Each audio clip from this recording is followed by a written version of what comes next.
here at ACO Radio, American Communications Online, or any affiliated stations or websites are not responsible for what guest hosts or call-ins may say.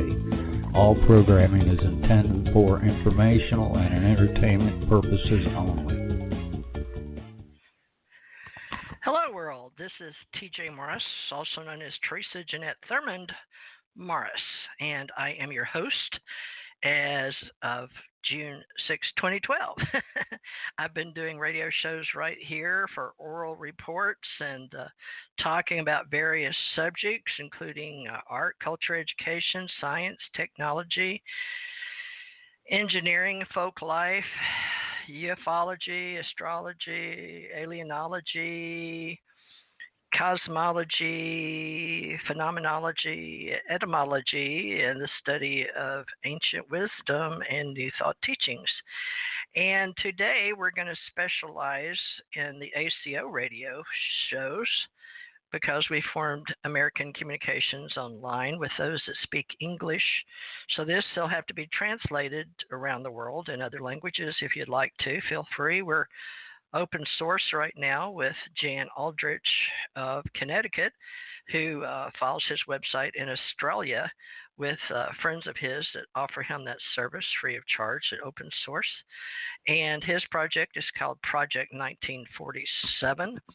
And he has joined me in the UFO Association that was started by me and Stanton T. Friedman a long, long time ago, and J. Allen Hynek, and Don Berliner was the one that sort of put us together without knowing it through NICAP, and Dr. Bruce Maccabee for the ACO, Alien Contact Organization, Department or Division, and we've been working with ACIR, Assured Confidential Investigative Reports, and Allied Command Intergalactic Relations. We also use that for American Communications Internet Radio now in the future. So we're really glad. So welcome aboard, all you ground troops spinning around smartly on the planet. Now I'm going to call here and hope we don't get cut off, but I call Jan in order to save him money because we do use our phones, and it's easier to call him from the studio direct to save him money so he can help form a narrative with me for our ACO Association, a part of UFO Association. So it's by invitation only, and here I go. Let's see. 860 is Connecticut.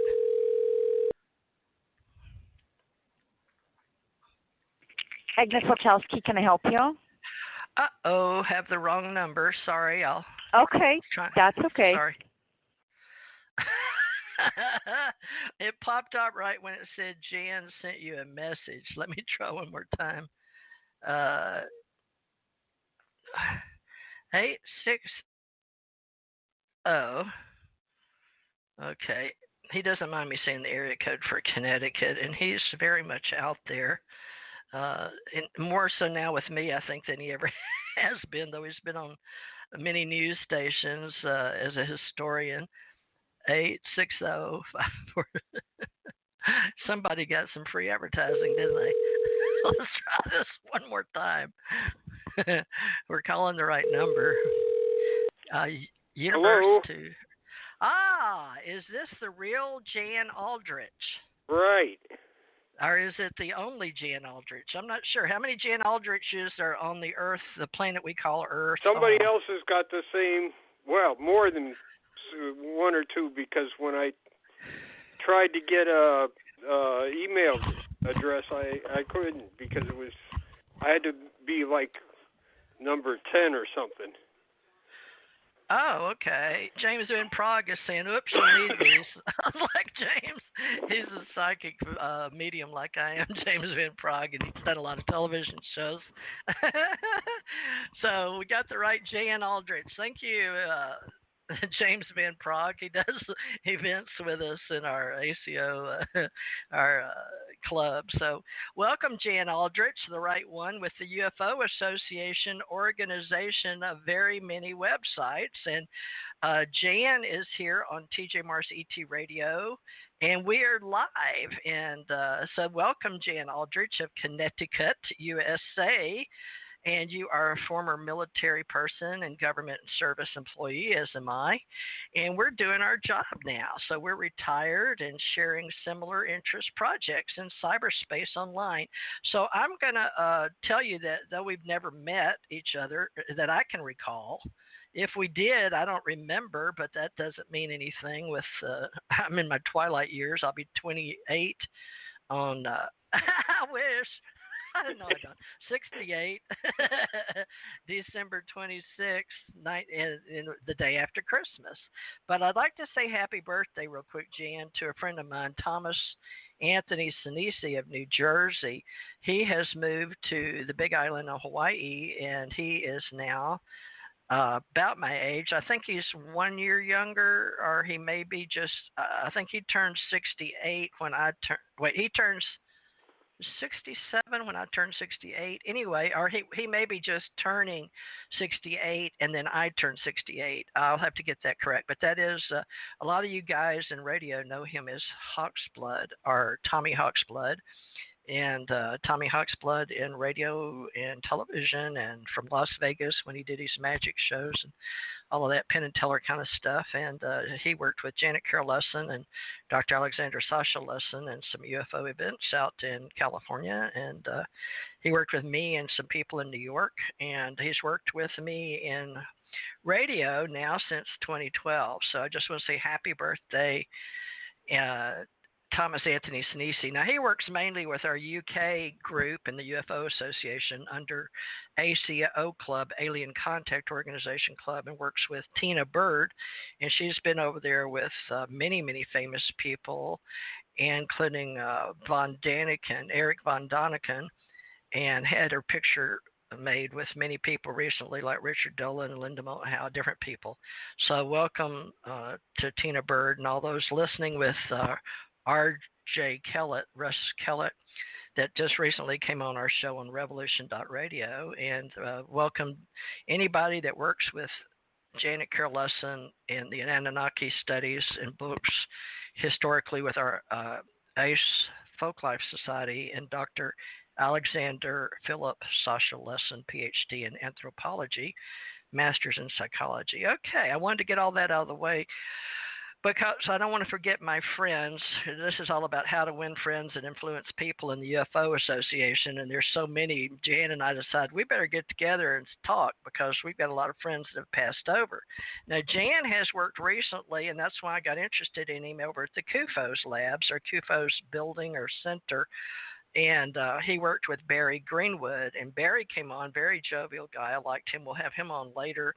But we're trying to get as much out of Jan right now, because he had it on his mind.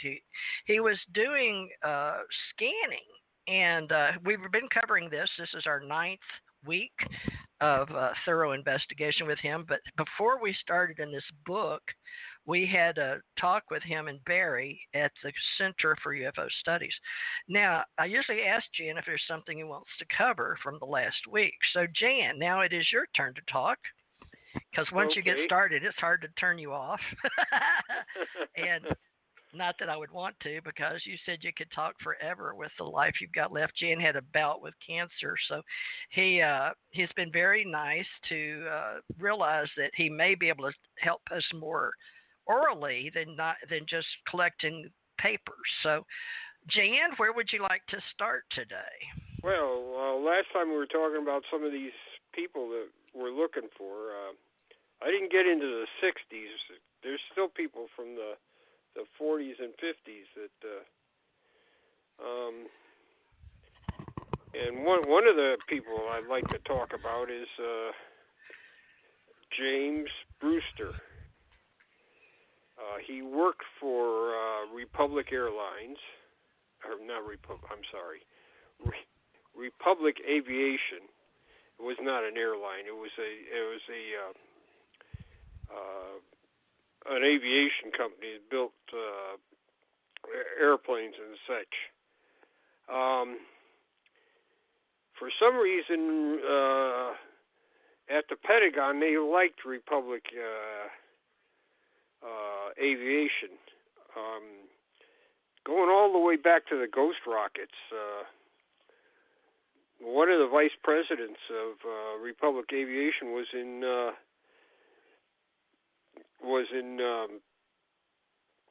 Sweden, and he had a sighting of ghost rockets, and he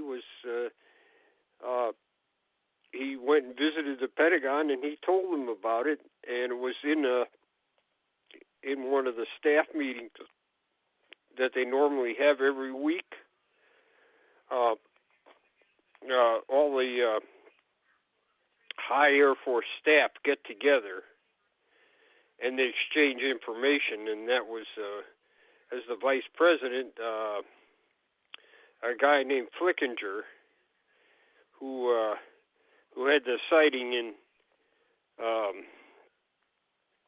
Scandinavia. It was early 1947. It was before Arnold. And it was discussed in a staff meeting at the Pentagon. Now, another employee of Republic Airlines was also known by Donald E. Keogh. This is pre-NICAP time. This is early in Keogh's career. So he was one of Keogh's informants. So Brewster went ahead and he would tell Keogh if he went over to the Pentagon what they discussed, especially on UFOs. In April, he wrote Keogh, and this is one of the few letters that survive. He wrote Keogh that he had been over to the CIA and tried to get them more interested in UFOs, and he thought he was succeeding. In 1951, people may recall the one of the UFO incidents there at Fort Monmouth, where there were UFO chase and radar case all put together, and the case was forwarded to right field. And at this time, it was Project Grudge, and they had considered that the UFO project had run its course, and they weren't going to really pay too much attention to it. They got the information over the wire and then by telephone, and they were just making jokes about it when they got it. And then there was some, it was supposed to be classified, but it somehow got out to the public. So that made the people in the Pentagon a little uneasy, and they told the people at Wright Field to send me 2 representatives down here to Washington. Have them go to Fort Monmouth first, though, and look into the information there, look into the sighting there. Well, somebody else went to Fort Monmouth, too. It was James Brewster from the Republic Airlines. Now, we don't know if he went to the Pentagon also, but Ruppelt thinks he did. And other people think he did. Like I said, he used to let Keogh know what was going on. Here is the problem with Keogh, though. He was too smart for his own good. He had what people used to call photographic memory. I think they call it eidetic memory. He didn't make notes or things like that, or if he got letters and stuff like that, he remembered what was in them, and then he'd just pass them on to his editors at True Magazine. He wrote a number of articles for True Magazine.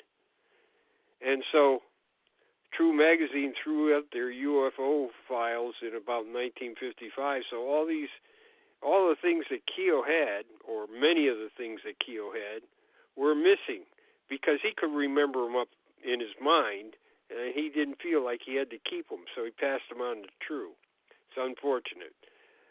However, this is one of the ways we know about Brewster. Now, Brewster had been in the investigation with another organization in the Air Force of the Monmouth case, the Office of Special Investigations. So here's this guy.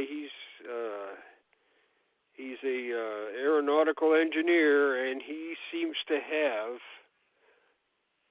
the privilege of going wherever he wants to where there's a UFO sighting and sticking his nose in. Well, what happened next was, with the Fort Monmouth case, like I said, we don't know that Brewster was there, but I think maybe he was. Because I think maybe he tipped Keogh off to what was going on.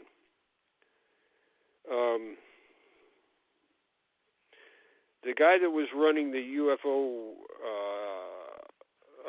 investigation was a reserve officer that had just been put onto the case. His name was Cummings, and his superior,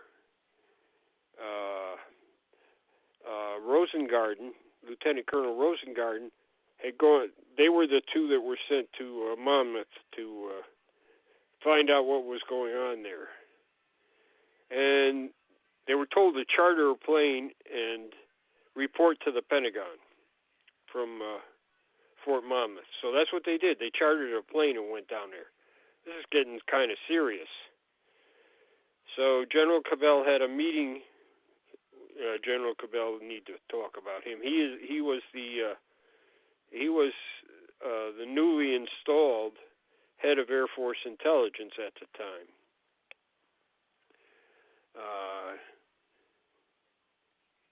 He would later go on to the CIA. In any case, he held a meeting with his staff, and he said, "This case has been very slipshod. What's going on here? Can somebody tell me what's happening?" And Rosengarten and Cummings looked at each other, and Cummings you could tell that he wanted to say something, and Rosengarten shook his head so that he could, let him go. Go ahead, say it. And Cummings told Cabell, he said, "There is no UFO investigation. It's slipshod. We don't have enough people. Nobody takes it serious." And then after hearing this from Cummings, it's pretty brave because he's only a lieutenant. Although he knows he's going to college, so he'll be released from the Air Force very soon. They're going to send him to college so he can become an aeronautical engineer. So Cabell blew his stack. This is a 2-star general telling his staff, he says, I've been lied to. I want absolute objectivity. This is not what I asked for. I want this investigation to be absolutely up and up.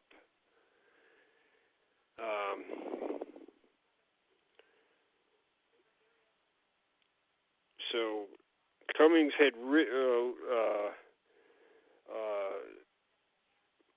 a fuse, and the Pentagon blew up over the way UFOs were handled. Cavell told his second in command, General Garland, Brigadier General Garland, he said that he wanted the whole UFO program revamped. So they asked around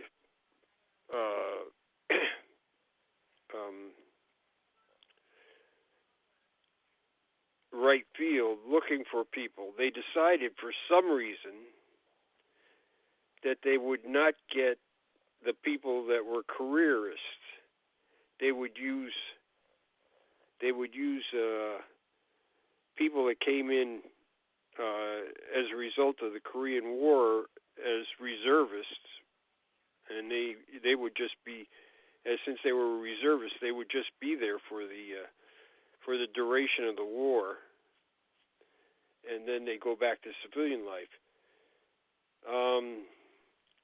There were several people that were picked before Edward Ruppelt.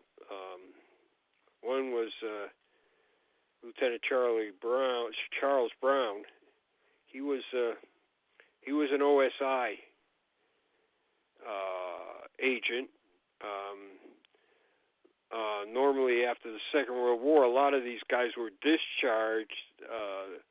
They decided to keep him on because not only was he a good investigative agent, he was also a pilot.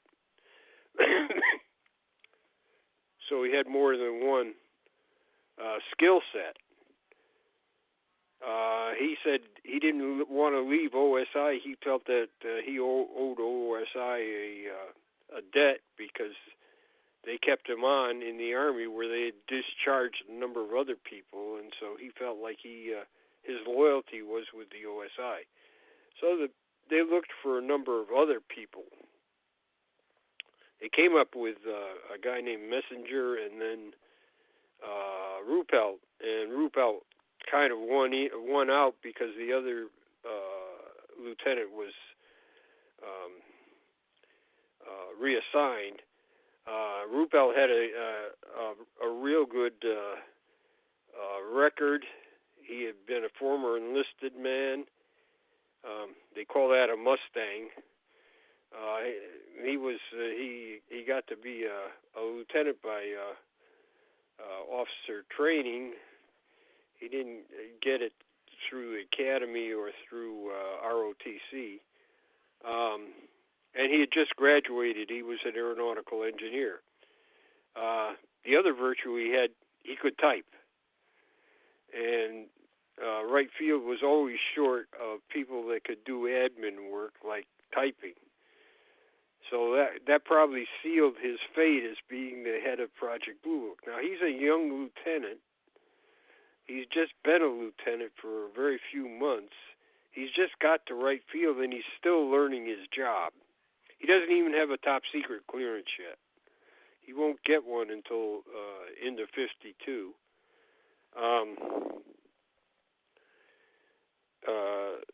And he has a major slot, which is for him is really good. If he can perform in a major slot, he'd probably get promoted early. He's doing a job that's well above his pay grade. So right after that, he sets out to revamp the Air Force UFO program. And he describes this in his book, the report on unidentified flying objects.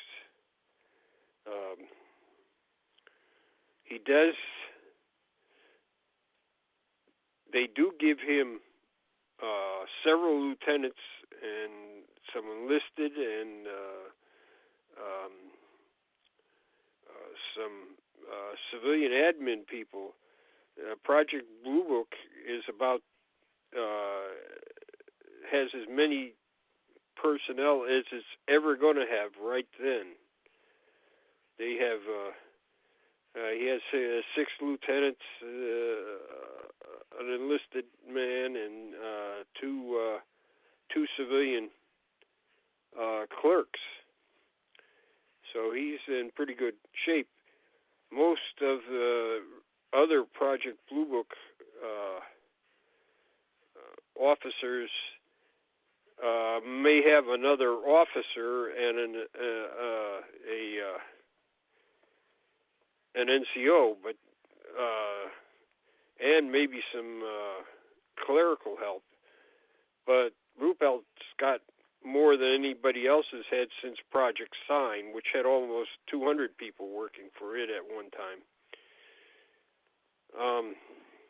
So he starts to revamp the UFO project and submits budgets and all the other things that you have to do to get it going again.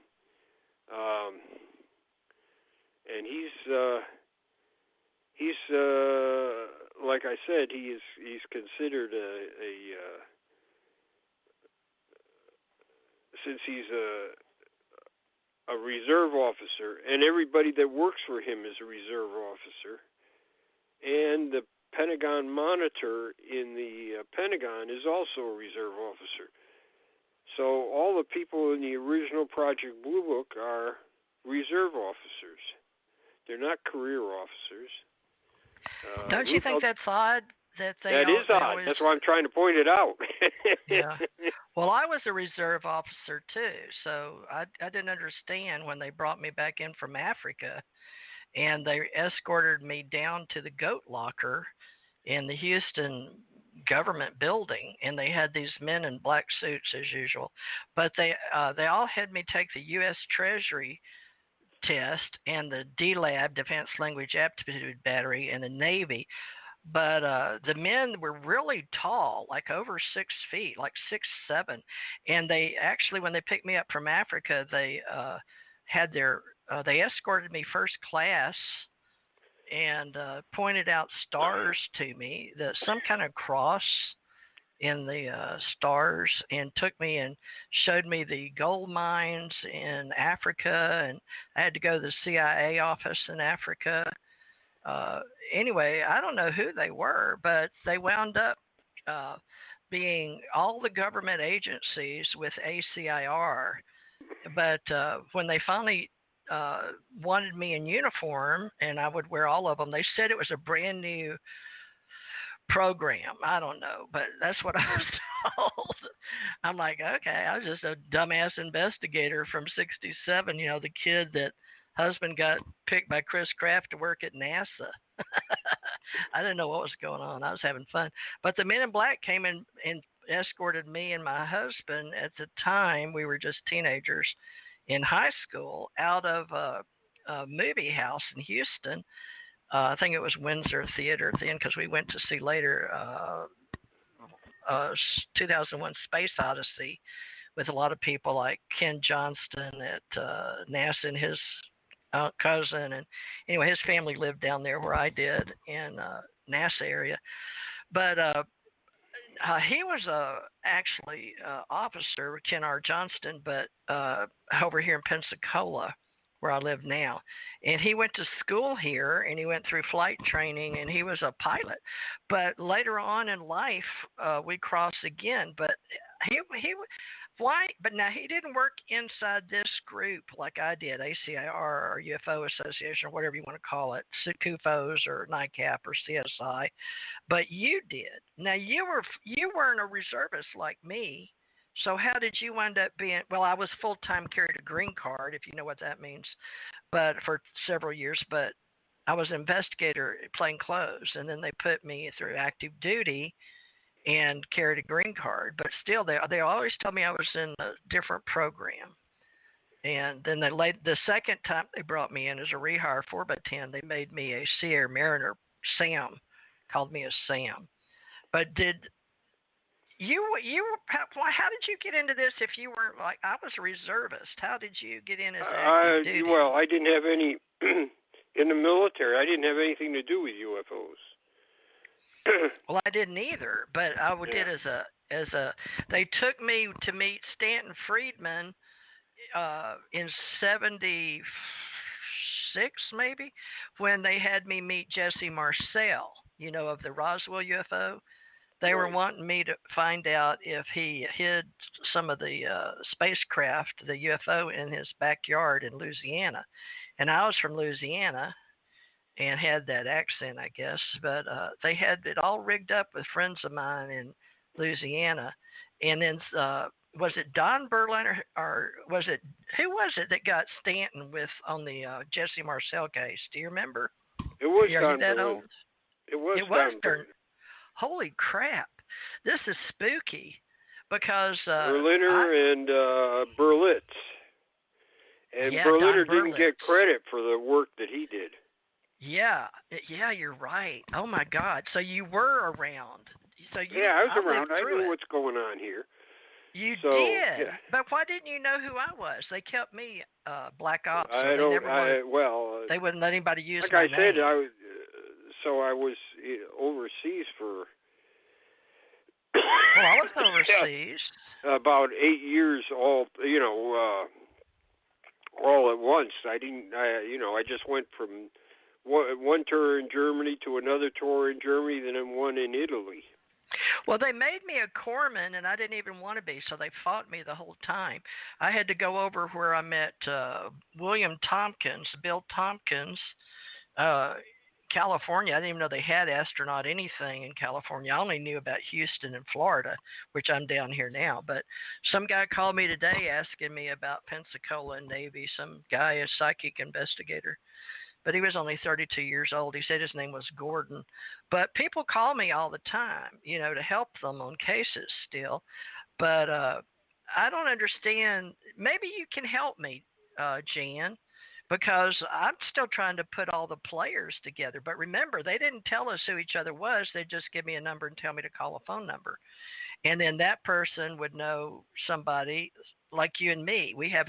They put us together, but who will... Here's what I think. I think there's an extraterrestrial group, and I think there's a government group on the planet, and they work together because that's what I was told. And my husband verified that to me in Europe.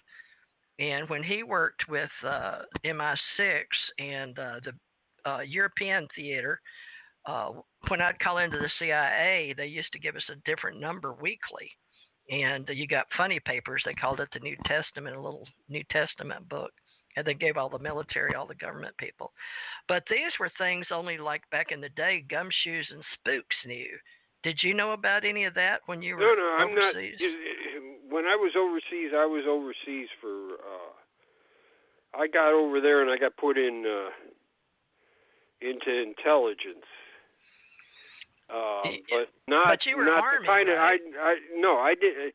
The kind of investigations I did is I prepared clearance paperwork for people that are going to have access to nuclear weapons, or were going to go to some kind of school, or were going to transfer to or needed clearance for their job. Well, I did that too. That's the same training well, I've got, but not until Hawaii. Well, but wait, I didn't investigate Chicago. people except for locally. What you'd ask the MPs, what do they have any? You'd ask the medics if they had anything that on drugs or something like that. Because I did that too. Nuclear weapons was a big thing. You couldn't have done drugs or anything like that.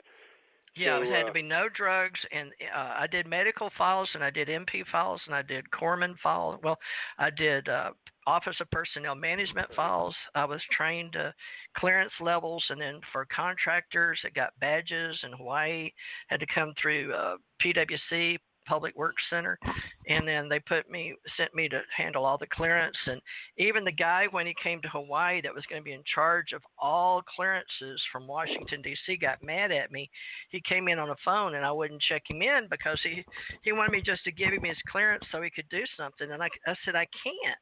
He said, but you're just a GS5. I said, it doesn't matter what they pay me.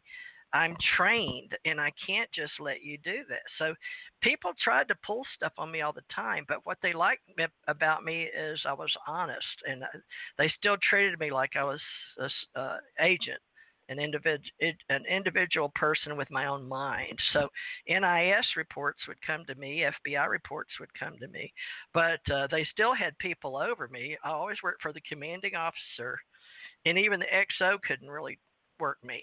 Only the commanding officer gave me rule, what they only firsthand. Same thing with President Reagan. They give you hip pocket orders, so you only can answer to your commanding officer. So now when you went intelligence, did you have to go through in Navy it's JAG, but they showed me in the Army next door when they trained me in Chicago, and they showed me the Hadron Collider thing or whatever that was called. When you went to Europe, you were in Germany. You worked on base just like I did, right? But you worked for what? Did you work for S2 division? Yeah, S2. I was the S2 sergeant. So that's in a nuclear capable battalion. That's usually an E8. Yeah, and I married. So when I got over there, I had been in nuclear units almost from the very first. When I got to Korea, I was in a unit that was nuclear capable. I knew how a lot of this stuff went just by being around there. You just pick things up by we train each other. So I had some knowledge of what goes on there. And I'm in the field artillery, so we had. Now, which S2 division and what years? Because I was 80s, but I was training in country from the 60s. I was intelligence. In the 80s to the 90s. I was. Okay. So. All right. I had 80 so to 93. When I got over there, they said, "Oh, we're going to have it." One of the first things they told me when I got there, which I knew nothing about, they said, "Oh, we're having an an inspection by the Defense Nuclear Agency." And everybody's going, "Oh, good grief, these guys are terrible. You know, they're going to hang us all." And I was fortunate enough. I had an officer from Fort Sill that he taught a lot of the nuclear weapons material at Fort Sill. So I pretty well paid attention to him. And then the special weapons sergeant had been in just about every nuclear position there was, from battery all the way up to Army. He was really knowledgeable, and that's the only thing he had done is special weapons. So, and everybody knew him. All the people in nuclear weapons knew him. They knew him. He's just like people would stop him. We'd be one time when we went to 3rd Division headquarters to do something. And we're on the street, and this major pulls up in a Jeep with his Jeep and his driver, and he stops, and he knows Sergeant Barentine from Korea, and he says, and so he's talking with him and talking about stuff. He was like well respected. Everybody knew him. So I was fortunate enough to have him. We were able to navigate that inspection and did better than we should have. They tell you when they have their in-briefing, they said, there are only 2 ratings here. There's no excellent or outstanding. It's satisfactory or unsatisfactory. Unsatisfactory means that you can't do your mission. Okay, so I'm hearing all this scare talk and everything, and I made my nuclear weapons roster, who's in what position and things like that. I misspelled the guy's last name. Said you can't have a mistake like that. It's absolutely not allowed. You can't do that. Everything's got to be perfect. Perfect. He said there's no room for mistakes here. You've got to do it perfect. Oh, yeah, we couldn't make 1, 2, or 3 even to the when we were typing before we used computers, right? We had to. Yeah. You couldn't make a typo. It just wasn't allowed. I had to do it over myself. So now was that? And then were you doing the typing? Yeah. Well, I did. I had a clerk. I had a clerk with a clearance, so he would do it. I would do it. E3, E1, 2, 3, when they came on the base. Yeah. All right. So you have to become. You have to know all the regulations backwards and forwards too. You have to. Yeah.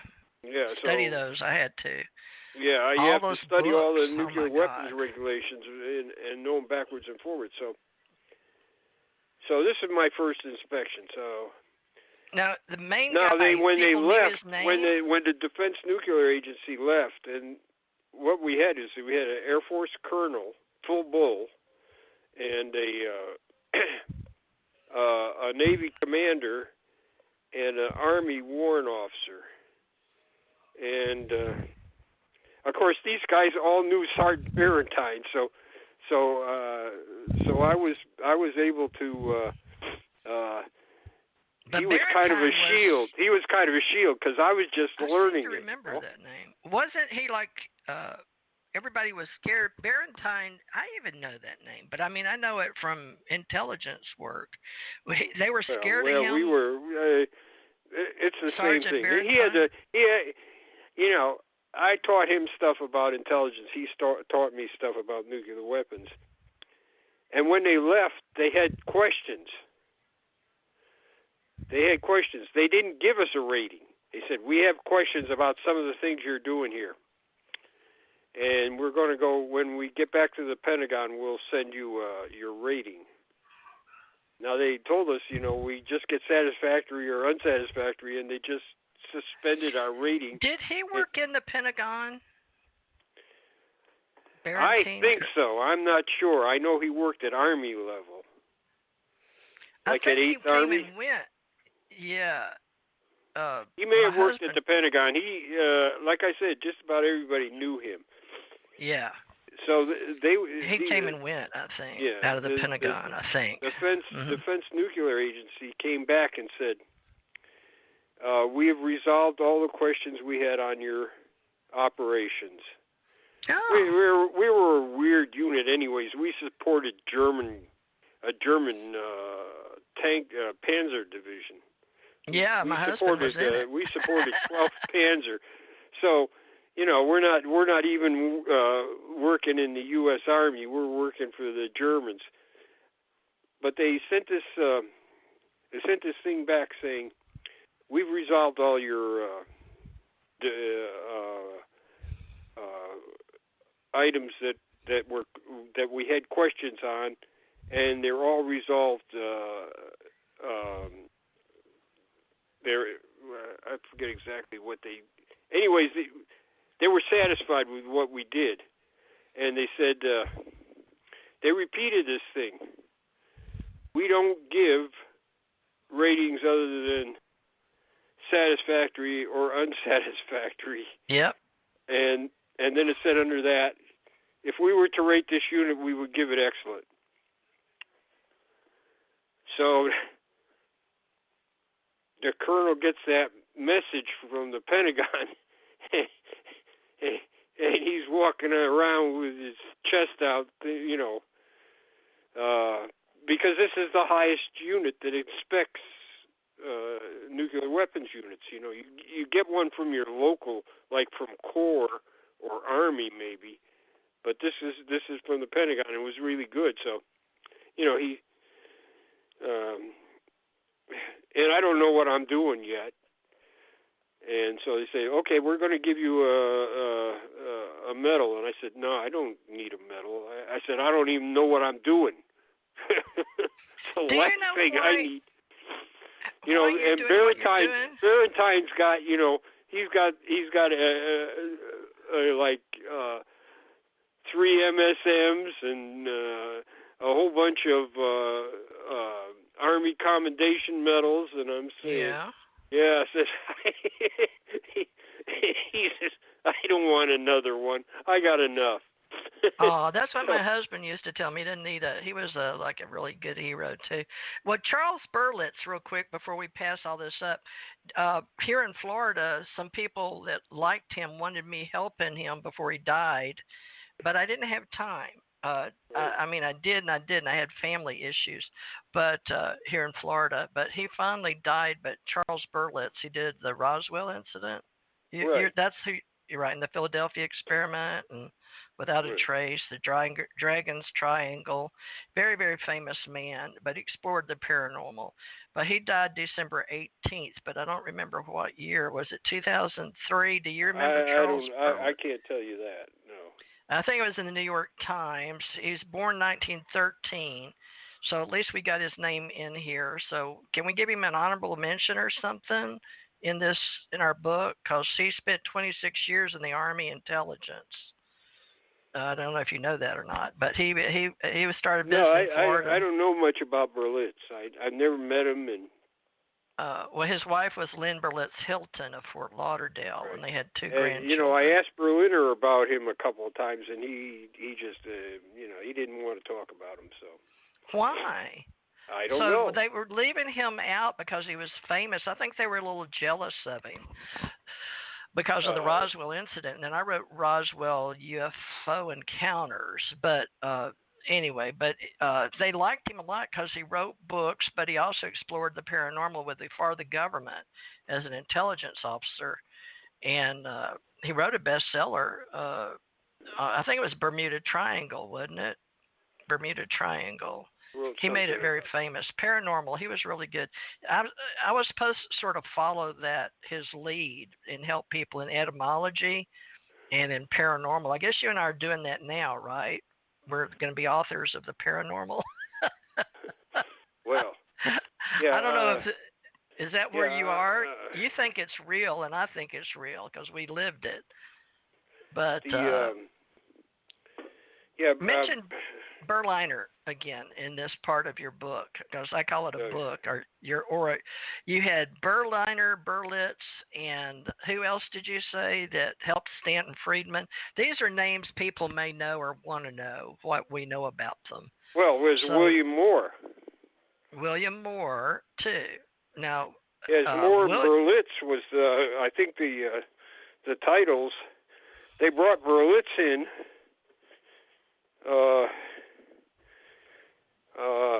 Because he had a famous name. Exactly. Well, and everybody needs a headliner. I think they mentioned Berliner in the book, but he done more, I think, than the others. Yeah, he wanted but me to they wanted a known name on the book. I think that's it. Yeah, you're right. I'm pretty sure you're right. And so you're back over there, and I didn't mean to sidetrack you, but because we drop names in here, we're supposed to remember them and help people know that they're part of what we're doing so we don't forget them. But he died, he was 90, and he's the author of The Paranormal. In 2003, I think he was covered in the New York Times, folks, until we can get his name written in our books that we're writing for historical purposes. But we got to go back and do all this from memory, and he's got so much paperwork in front of him, Jan does. We're just now getting his information down, much less anybody else's. But at least we're dropping names intentionally, folks, in our UFO Association, just so we can try to come back and at least maybe cut and paste a page of memory for them. We're trying to at least do a who's who. So you'll see Charles Berlitz was 90 and an author, and then Don Berliner, he's Berliner, and Stanton Friedman, and then you mentioned Bill Moore. And now that's the name that a lot of people, it starts becoming famous in I don't know if you'd say documentaries in the UFO business, like the Blue Book. But Bill Moore, right, tell me what you know about him, because he brought all that aviary stuff that a lot of people think the bluebirds, aviary, and all that. They started doing code names, Falcon, and whatever else it was. But that's the one you're talking about, right? Right. That's the Moore I'm talking about. Yep. All right. Now, do you know any? Is his first name William, but it was Bill Moore? And was he a Mormon, or was he? Him Bill Moore. He was. He went to all the conferences, and he always knew all this stuff about Roswell and what was coming out on MJ12. He was the conduit for all this stuff. Yeah, he co-authored with Charles Berlitz. He was kind of like the Roswell Authority. He's really old now. Is he still alive? He's like 70. Yes, he's in Pennsylvania. I talked to one of his friends. Yeah, he's in Pennsylvania, and he hasn't talked about this for a while. I talked to one of his friends, and his friend said, "Well, I think he's going to talk about his history here coming up. He hasn't." Because he went to, I think it was the Las Vegas conference for MUFON, and then and he said, "Hey, everything I've done is disinformation. I'm a unpaid disinformation officer for the government." And I know he came clean. That pretty well put him on the slides with ufology. It puts him in. He did try to recover for a while. He continued putting out his journal for a while, but he finally just more or less slid into oblivion. Yeah, but he is in Wikipedia, born October 31st on Halloween. So he was born to spook people, or to be a character, or to be in Comic-Con. Yeah, I don't believe he was a unpaid government disinformation agency. I don't believe that. Well, he was an author, and he was a UFO researcher, prominent 70s to late 80s. Now, he did co-author 2 books with Charles Berlitz, the famous author, Bermuda Triangle, and because paranormal was not that big. I mean, we had science fiction, but we were trying to go into reality, bring it into the paranormal desk, the Roswell incident. So at least he got that going. Now, as far as him being a disinformation agent, I know that him and William Doty, Rick Doty, right? Richard Doty. Now, you know anything about Richard Doty in the Air Force? Rick Doty? Air Force. He was an OSI agent. Yeah, what do you know about him? Because he goes with William Moore. Yeah. Well, they were thicker than thieves. Thicker than you and me. They were Doty and Moore were together on this, a lot of the business with this thing. So he's. Well, they ever say about the Men in Black, or who was over them in the intelligence world, because they were working national. Doty was in the. He had been all over He'd been to several. He had 20 years in the military, probably more. So he'd been to a number of assignments. The big one was the 17th. District when he was in New Mexico. He and Moore were, in the same place at. They were located. There. Really? Yeah, location. Doty rotated around. He was in Germany when he got out. Oh, who was in Germany? William Moore or Richard Doty? Moore was never in the military. It's Doty. Oh. No. Oh, okay. Moore is not in the. So how did Richard Doty meet Bill Moore then in the aviary? So Bill was never in the military. So did they just met. him? They met because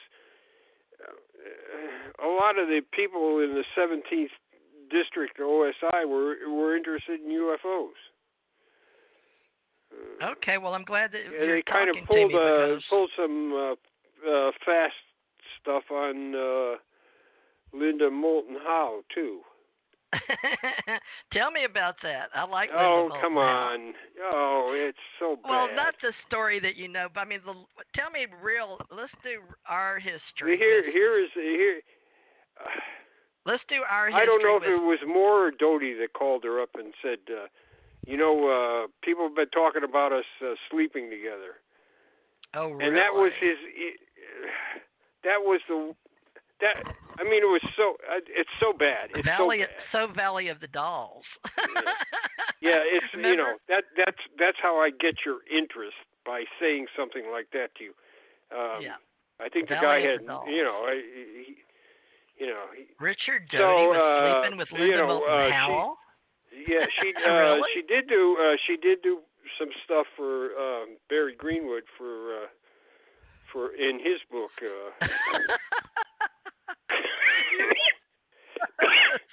You realize you just put Barry Greenwood and the Linda Moulton Howe right after you said that. Well, yeah. Rick, All I can say is I think these guys are pretty. They're pretty underhanded. Let's put it that way. Well, you don't think people are talking about me and you sleeping together, do you? No, I don't think so. At our age. Me, although she's older than me. I got right? That's what's funny about Facebook. I think all these people think that they can meet some old guy and he'll pop off in a few years and they'll inherit. Well, yeah. If it's me, you're unlucky because I don't have anything. I don't have anything to inherit. I have no money, doing this out of love. I have no money there's either. no such thing. Yeah. Well, now she was born. Harold Fulton in New Zealand, he did meet a Filipino gal and married her, and I think she was the genuine article. And when Fulton died, she looked around New Zealand to find somebody else that was big in UFOs, and called Murray Bott, and he said, my husband told me I need to give this to somebody that's serious in UFOs, and can you come down here and pick it up? And that's what Murray did. He went down there and drove his car, and he said he probably couldn't get anything else in his car. Fulton had so much stuff. Wow. Was that out of Albuquerque where Linda lives? What's that? No, What New you're talking Zealand. about the data. In New Zealand. Lord, This Harold Fulton was in New Zealand, but he had married a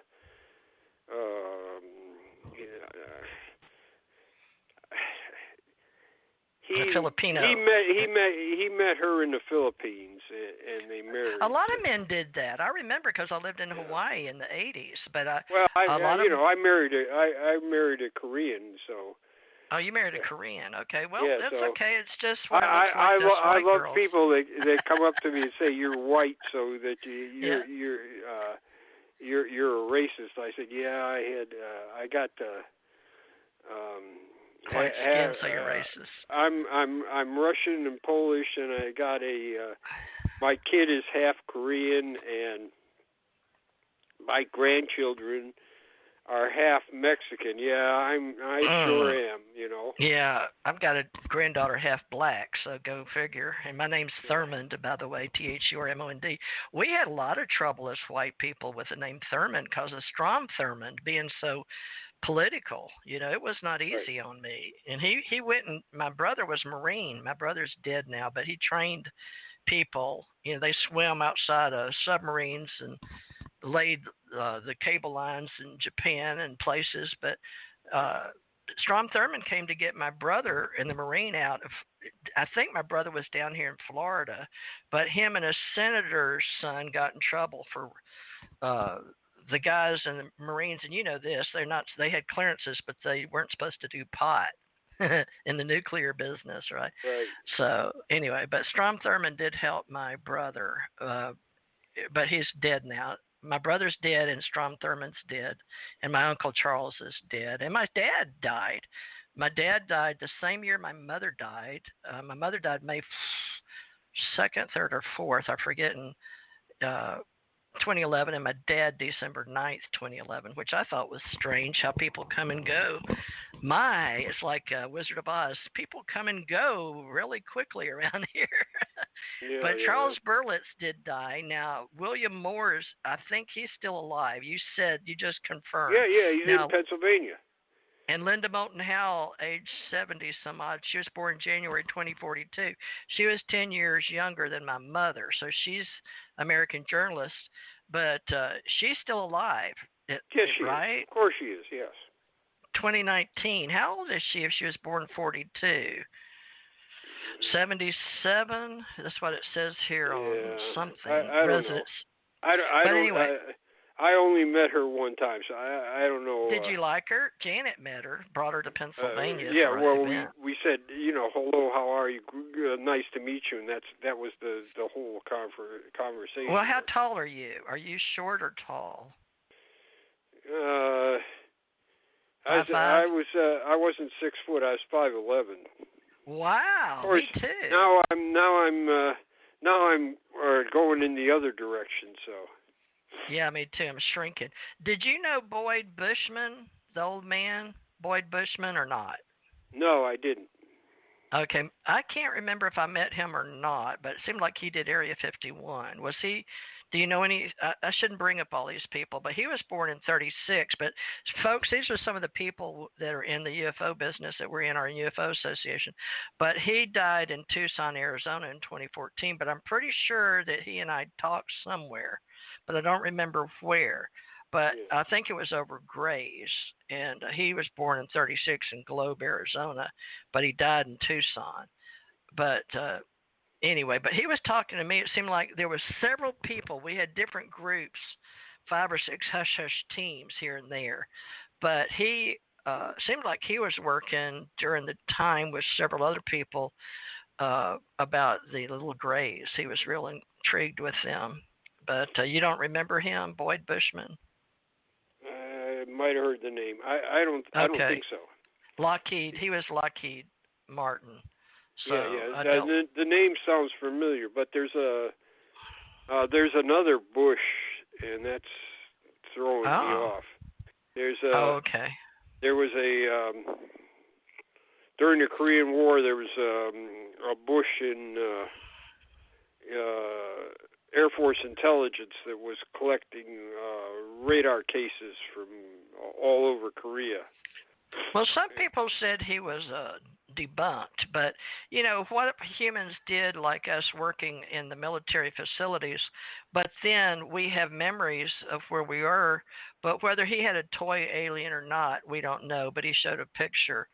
But he did have a toy picture, but that doesn't matter now. But anyway, what he worked on, people try to show what they can't show, they get replicas. So I don't blame him for that, but they said he was Area 51, and because he used, so you got to be careful, even you and me writing this book and talking, because people are quick to believe if you give them, you can say 1,000 truths and then one bad thing, and they remember the bad thing, and they say, oh, you've been debunked, you're no more good, right? So that's sort of Boyd Bushman's story. But he had a lot of intelligence, you know what I mean? And you learn as an intelligence officer, you and me, you and S2, and my husband and me, but we would have to go get the facts and debunk stuff. But you said you worked in nuclear, but you understand how all of that worked. Now, nuclear was one of the higher clearances back in that time, but you either were cleared or you weren't. Like you said, satisfactory or not satisfactory. But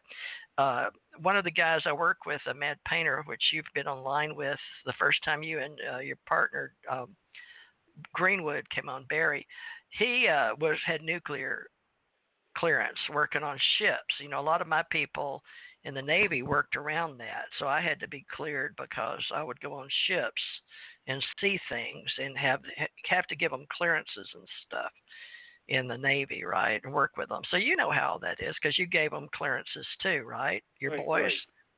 So we both sometimes it's really unusual because we had all kinds of different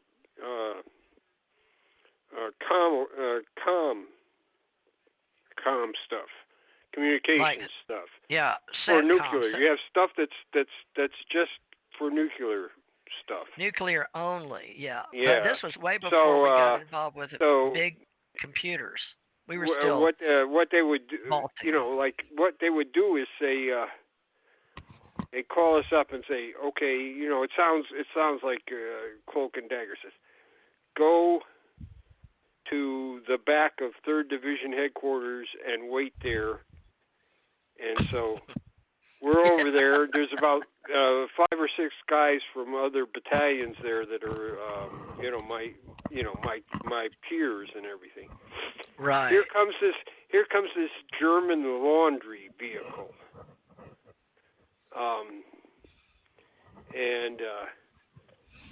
This guy, he's got a beard.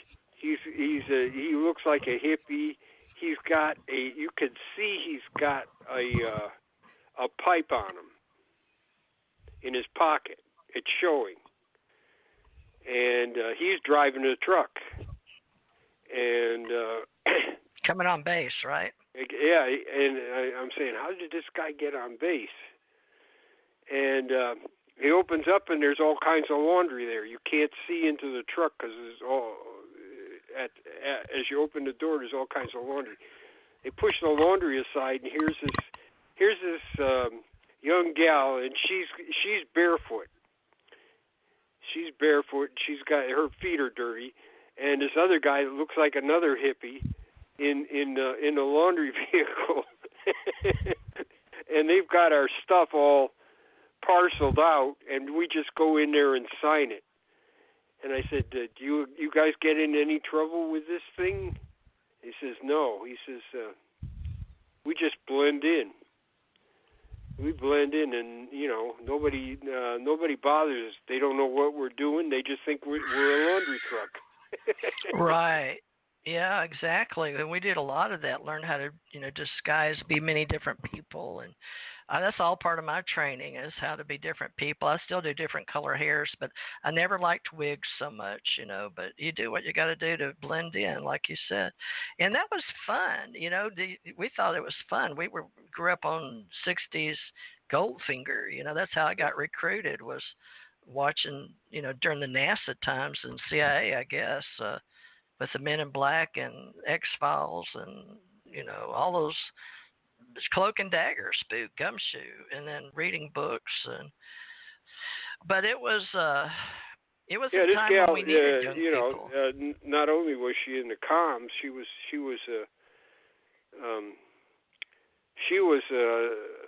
an investigator too.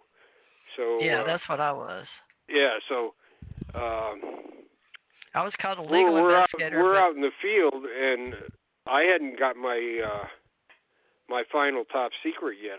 They were still working on it, and I hadn't had my investigation yet. And you didn't have your you had to have your national agency check to be. Yeah, I had a secret clearance. I didn't have a top secret clearance. Okay, TS. Yeah, so I'm out. We're out on a field problem. And here comes this gal that was barefoot and looked like a hippie before, and there she is. She's got all her gear on and her rifle and everything, and she said, "I'm here to give you to go through your investigation with you." She comes out to the field. We were in the field. She says, "We got to go someplace where we can talk." And that's she was kind of a really interesting person. So when did they do the Defense of National Intelligence Agency? When was that in SCI, the control system? Do you remember? Well, SCI it's a CIA thing. CIA controls all that stuff. Well, I remember CIGIN. The PRP, which is what I was in. There's other nuclear systems besides the one I was in. I was in the PRP. I think I was in HUMINT, is Human Source Intelligence Control System. I was in the Personnel Reliability Program. Well, they told me just to say Office of Personnel Management or secret. Let's see, what did they tell me when I was traveling? To say I was with the State Department. Yeah. If I said, because I asked some women, that were testing me in Chicago in the CIA. They were next to the FBI agent, but we changed all that after I went through. I was part of those changing everything groups, as undercover agents, or they didn't know who I was. I was talent, But I was trained for years, and they knew for 20 years of watching me grow up from high school, because I was recruited in high school. They could trust me, and I was dumb as a rock. But I had morals and all that, so they gave me but I was a reservist too later on. But they trained me. But the Black Ops people, SCI cover sheets, those came out in '67. I came in '67. I never got them. My stuff was straightforward. Yeah, we might have had ways of clandestine ways of getting communications items and things like that, but generally my stuff was pretty well straightforward. Did you see TS/SCI specific psi material at all? I did not. I did not have a reason to have SCI. What I did is I interviewed people that were going to get SCI. I was authorized to interview them. They needed a special interview. Right. And so I did the special interview to get the. But as far as myself,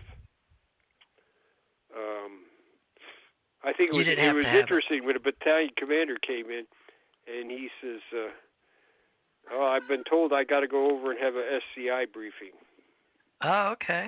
And so he's going to get his because he had been in Europe before. He had been in the same battalion before, and he said, "I'm going over to get my SCI." He said, "You want to come with me?" I said, "I can't."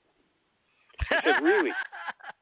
I said, "No, I'm not authorized in there.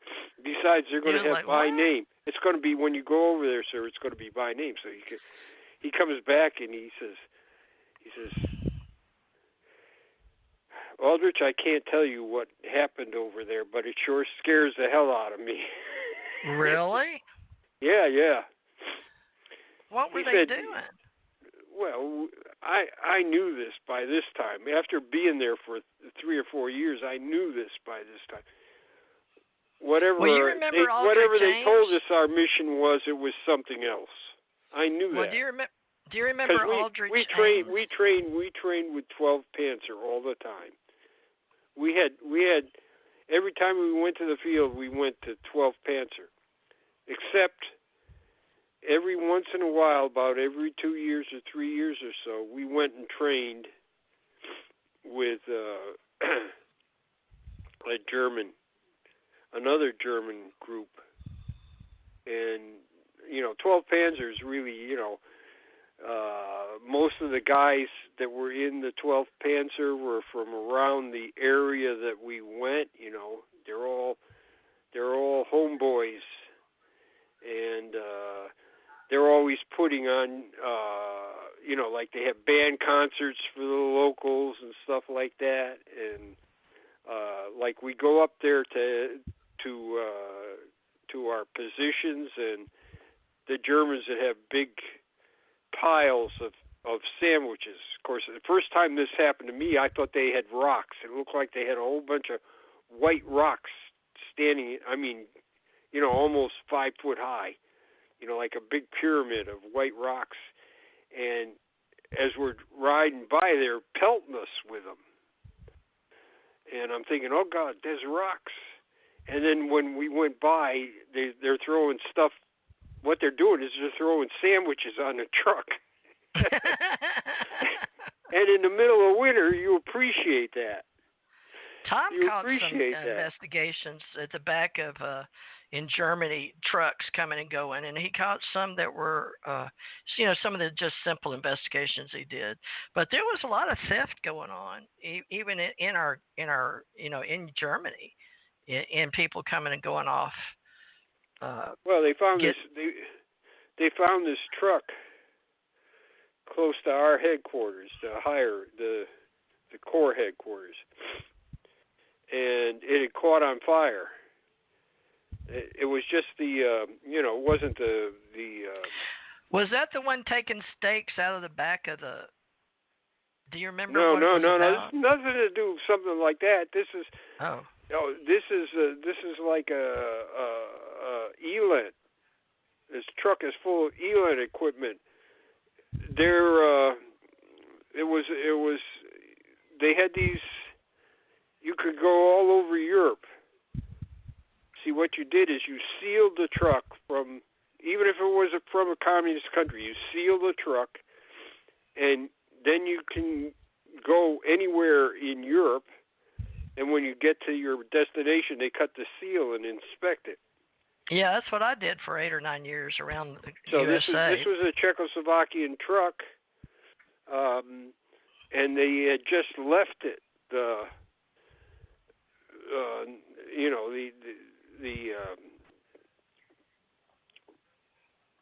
truck part, they had just left it there, and the other part was just there in a park plots, and it caught on fire. And when the German firemen came and put out the fire, they called us and said, "Hey, this is full of eavesdropping equipment."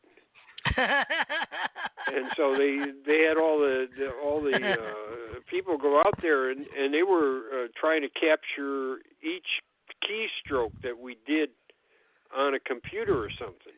Yeah, I mean, it was really a big time. It was really something. So that's the I knew all about that stuff back then. Me and my husband both did, but right. that was important back then. We put it in buildings. Yeah, they put it in our one of the jokes, and it wasn't a joke. It was real because I worked with some of the Marines and stuff. Even in Hawaii, they were still talking about how the Russians in the embassy, before we even got them built, they had them in the bricks. I had to go learn about all that and how they'd put it even in the ceramics. We found wires and ceramics. I couldn't believe all the stuff I got to know. I've forgotten more than I'll ever know, but it comes and goes so fast on investigations. They had it. You just do so much you don't even care, But that was the whole thing. When I was over there, the Bader Meinhof gang was still active. Yeah, that was the train station group, right? Yeah, they killed some GIs. Bonhoff was train station, but yeah, that was a big group. You were Bader Meinhof, so they had tried to plant bombs around. They were anti American, and of course they were they were against the German government too. So yeah. When we first got over there, they were still kind of active, but they until we went into Iraq, they started becoming quiet. They were getting older, and they weren't as good as they. Tom worked in Iraq for. But when the General Iraqi Saint. War started, they started up again. Were you they in started the? up Did again, you but get to go over? They caught a lot of them. You talked about that Panzer Division. Tom had to work with all of them too, but General Saint was Army. Do you remember General Saint? Do you remember Crosby Saint? Do you remember what was that famous Schwarzkopf? Schwarzenegger? No, I didn't work with those guys. Schwarzkopf. Yeah, and then Colin Powell. Well, Tom worked with direct Schwarzkopf, Powell. My battalion commander was he had done a special mission for Colin Powell. So Colin Powell would send him material to look at, and then he'd come to the S2 and he had to destroy it himself. Yeah. So we went in there and watched him. He said, "You can't read any of this stuff. Of course, you can't avoid reading it half the time, but he said you can't read it." He says, "But I have to sit, put it through the shredder here, and you guys got to sign that." So Barentine and I used to sign off that he destroyed it. Yeah. Well, Tom did that, and y'all were over there the same time. He was there 80 to 93 in Germany, in Stuttgart, all of them over there. And he worked with that Panzer division like you did. And I guess he was in the 7th or 8th division, I forget. But he was in the tank division. But that was he trained in that and drove. He got a trophy thing or a plaque they gave him for drawing. He was a good artist, so he made when it was classified, he would draw it out the different tanks. But when they had some of the tanks, he went over there and got some. They just left, the Russians, and they drove them back over. But he got to work behind the line with Colin Powell. Colin Powell didn't believe we were behind the lines over in Kuwait, and he didn't believe Saddam Hussein. That Tom, his group were trained, and they went over the wall and got the bust of Saddam Hussein, and my husband did. They dressed up in those dresses, whatever they're called, and used coconut oil and stuff. But he went over and got the bust, and it had a jewel in the bottom of it, a big ruby type thing. And Tom gave it to Colin Powell. But Tom said by the time they got it back, they think Colin Powell took it because somehow it got back to Tom that the jewel was missing. So I don't know if Colin Powell personally got it. What are those called, spoils? Yeah, I don't know anything about that. You don't? I that was pretty cool. I wasn't over there. I wasn't either. I just know the story. Right. But going over there, but Saddam Hussein was he was alive when you were there, right? Right. Yeah, we had to plan. We got word that they were going to try terrorist acts in Germany, and we had to figure out how to protect the compound. How to protect the. Which one were you on? Sure. Oh, don't. I can't. You know what? I can't remember. I was in Augsburg, and before that, I was in Wertheim. And I can't tell you which concerners they were. Well, you remember going to the Bahnhof, going to the train station, right, in Dryden. Right. So, did you get to see Stuttgart? You went to City.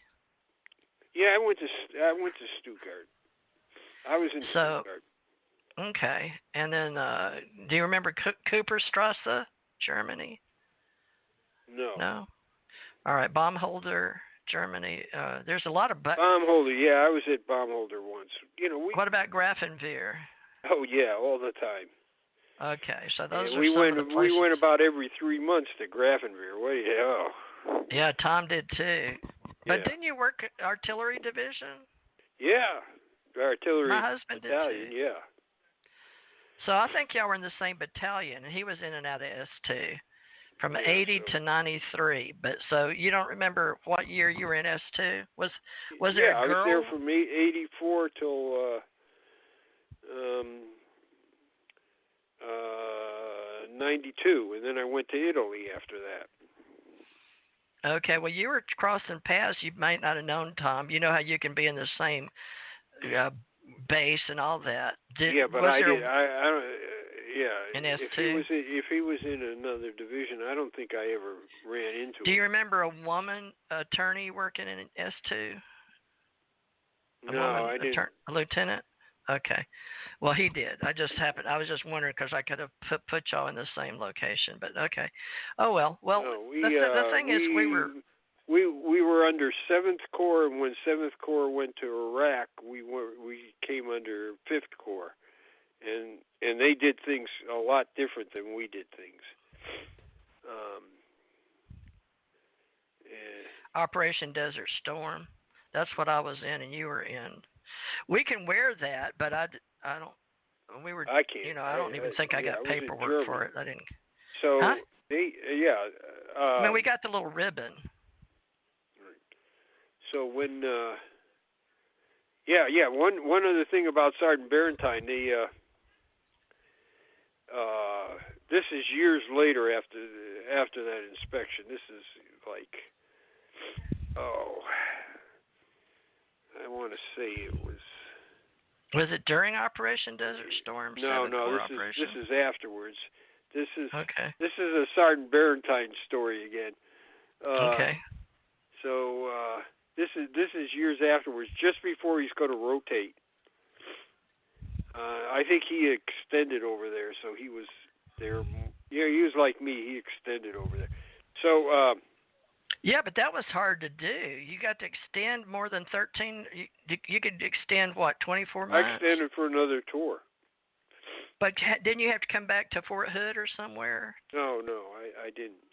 How did you get to do that? Because when Reagan put all the soldiers over there, he let people extend if they wanted to, because they needed them in Europe. So you got to extend. We here comes the Defense Nuclear Agency again.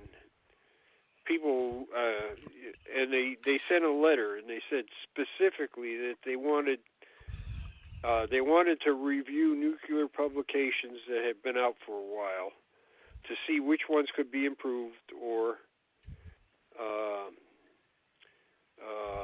deleted. And they asked for Sergeant Barentine. And so, well, that makes sense to me. I mean, if there's anybody that knows about it, especially in the field, it's him. So he's getting ready to go. They had a meeting over at our higher headquarters, and he was supposed to go to this meeting. They were all going to sit around the table and discuss this stuff. And the XO said, "Are you ready to go?" And I said, "What do you mean?" He said, "Well, they asked for you and Barentine by name."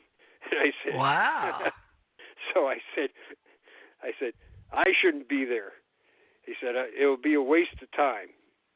I said, I don't know half of what Sergeant Barentine knows, and I couldn't help it. He says, "Stop. I told you to go. You're going. They asked for you. You will go." So I went over there, and so everything that Barentine said, they just listened to. Everybody's quiet. Everything he said, as they're going through reviewing the publications, they listened respectfully to everything he said. So he hits me in the ribs and says, "You got to say something the next time." I said, "I don't know anything." So I don't know. There was something about automatic weapons or something like that. Well, did you have to go through Albuquerque, because that was established No, I didn't. in 47. I never went to any place like that. So, darn! How did you? I don't get it. Oh, you just got a clearance. You were intelligence, but you didn't have to be trained in the mission. Well, I did get training over there. I took every intelligence course they had. Plus, I took every correspondence course they had.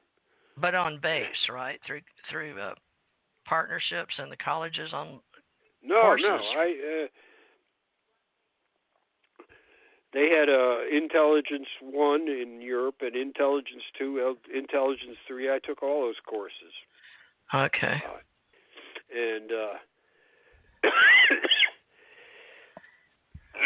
and then I took a whole bunch of stuff from correspondence from field artillery,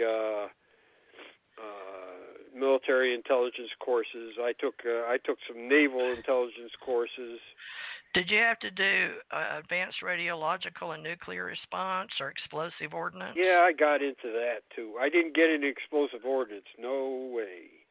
No, I didn't get into well, that. Tom from Kentucky, they used to use that coal mine and blowing out the mountain and rocks, right? So, Right. Tom, I've seen my husband with C4 and dynamite. They light cigarettes and shit. They were just weird in Kentucky, but they still do. They still have coal mines and still blow stuff up over there.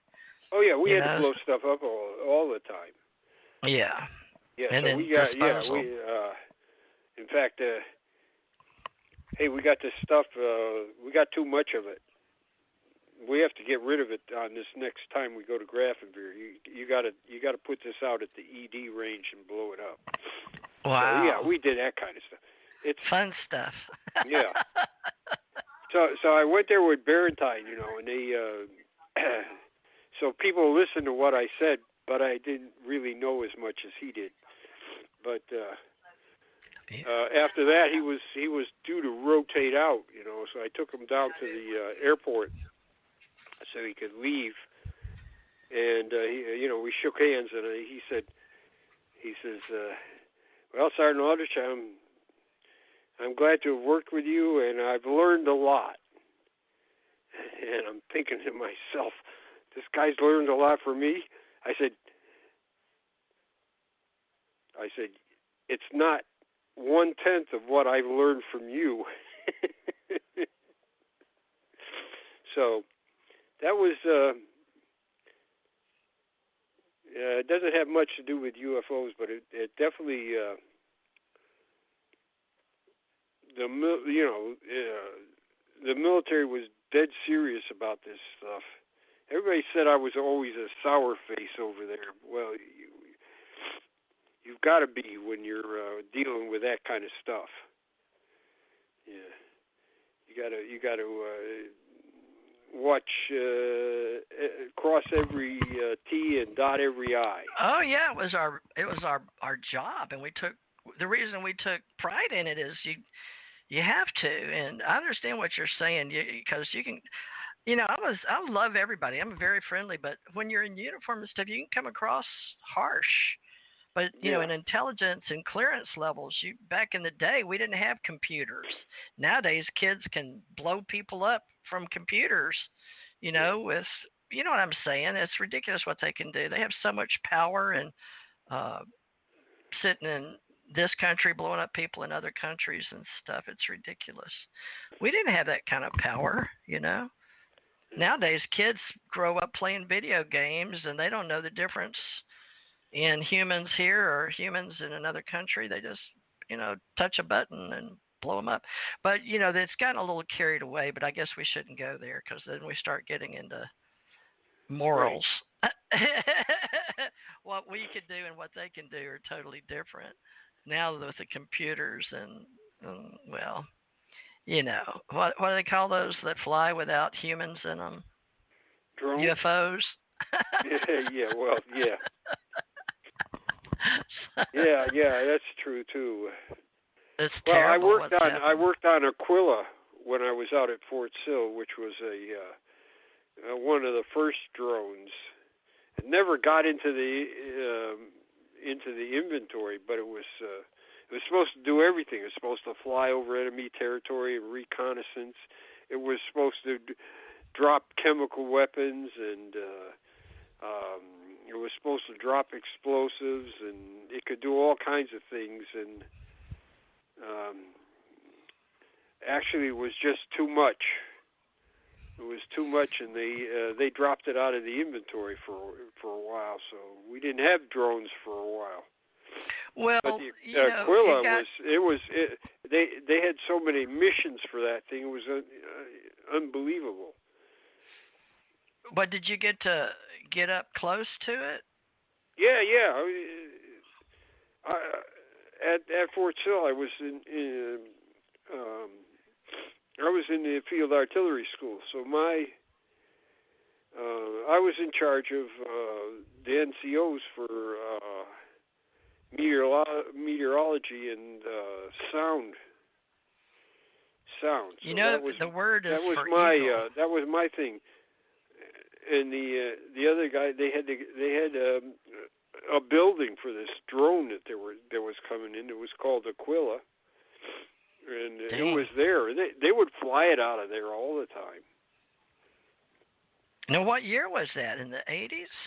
Fort Sill? Yeah, that was in the 80s. That's about, I think, 82 or so, 83. Yeah, just before I went to Germany.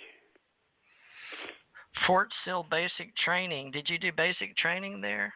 No, I did my basic training at Fort Gordon, Georgia.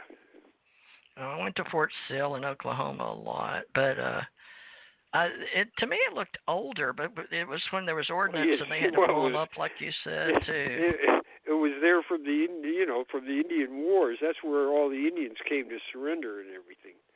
Oh, okay. I didn't know the history. The cemetery is full of Indian chiefs and everything.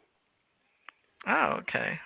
Yeah, Geronimo there's a lot of was history there. Geronimo was there, and I guess during the Spanish-American War, they sent some of the garrison to go to the front, and people suddenly realized, hey, Geronimo's here, and we've sent a good portion of our soldiers away, and they sent a message to these guys that are, getting ready to go to the Spanish-American War, say you have to return immediately, because they were afraid Geronimo would pull something.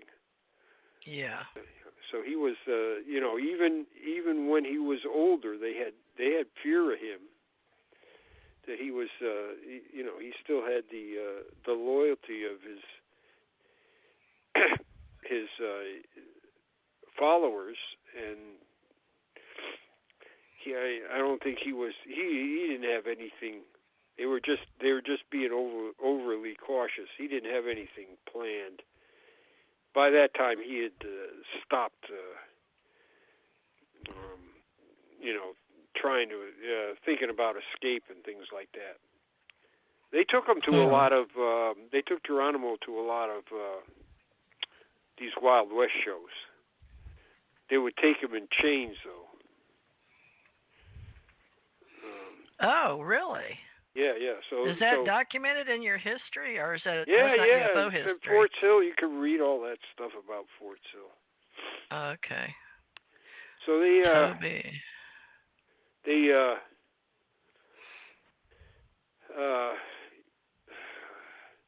I think the last Indian scout was named ICO,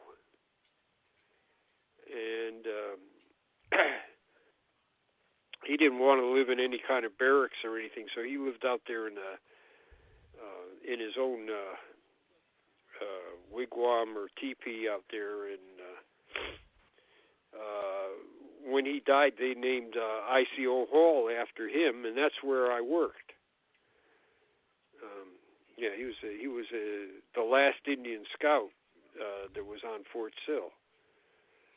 Wow. Yeah, so. Well, we're doing pretty good. A lot of the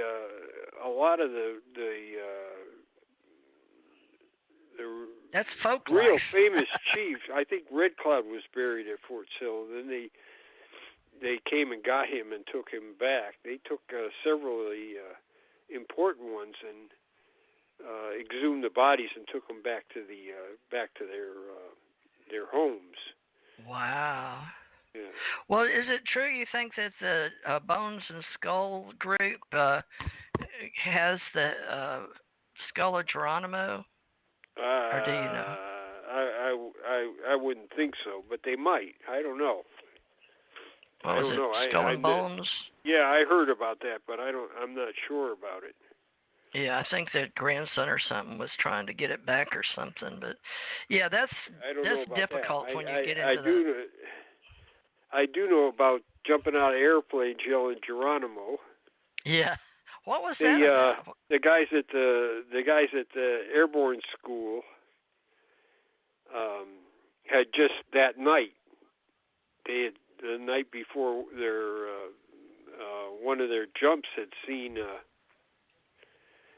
a movie about Geronimo, and so when they jumped out of the plane, they all yelled Geronimo, and that's supposedly how they jumping out of the aircraft, you yell Geronimo. I don't know if that's true or not, but it's a good story. Well, I still don't really get it, but why are you saying that Geronimo? I mean, I know I did it when I was a kid. For some reason, I guess around air Everybody Force, used to do that. I mean, we'd jump off of things and we'd yell Geronimo. I think it's because of that movie. Oh, you think it was due to a movie? Yeah. Well, that's World what War II? That's what some of the airborne guys said about World War II. They started that, so. Geronimo Fort Pickens. Geronimo held captive at Fort Pickens, and it says the real story: Geronimo's captivity in Pensacola. Yeah, they put him all over. It's like I said, they put him in chains and took him to some of these Wild West shows. Yeah, it says October 25th, 1886, a train pulled into the bustling maritime city of Pensacola. On board were 16 Apache warriors, but like many here today, they were men not here by choice. They had been hunted down, captured, and dragged there to the U.S. government to one of the nation's battle-hardened military fortresses, Fort Pickens, and locked behind bars. Then, how did this get in Pensacola? He says Geronimo's captivity in Pensacola. But that freaks me out. I didn't know we were going to do this. So we're getting into Indian culture. It says, over the past, Hollywood and television portrayed Native Americans as savages, stereotypes, but the entire people didn't begin in Hollywood or on TV. It had its roots in reality. So what we're doing is trying to be real and put our stuff roots in reality. But this looks like something really happened, and I'll just say this picture.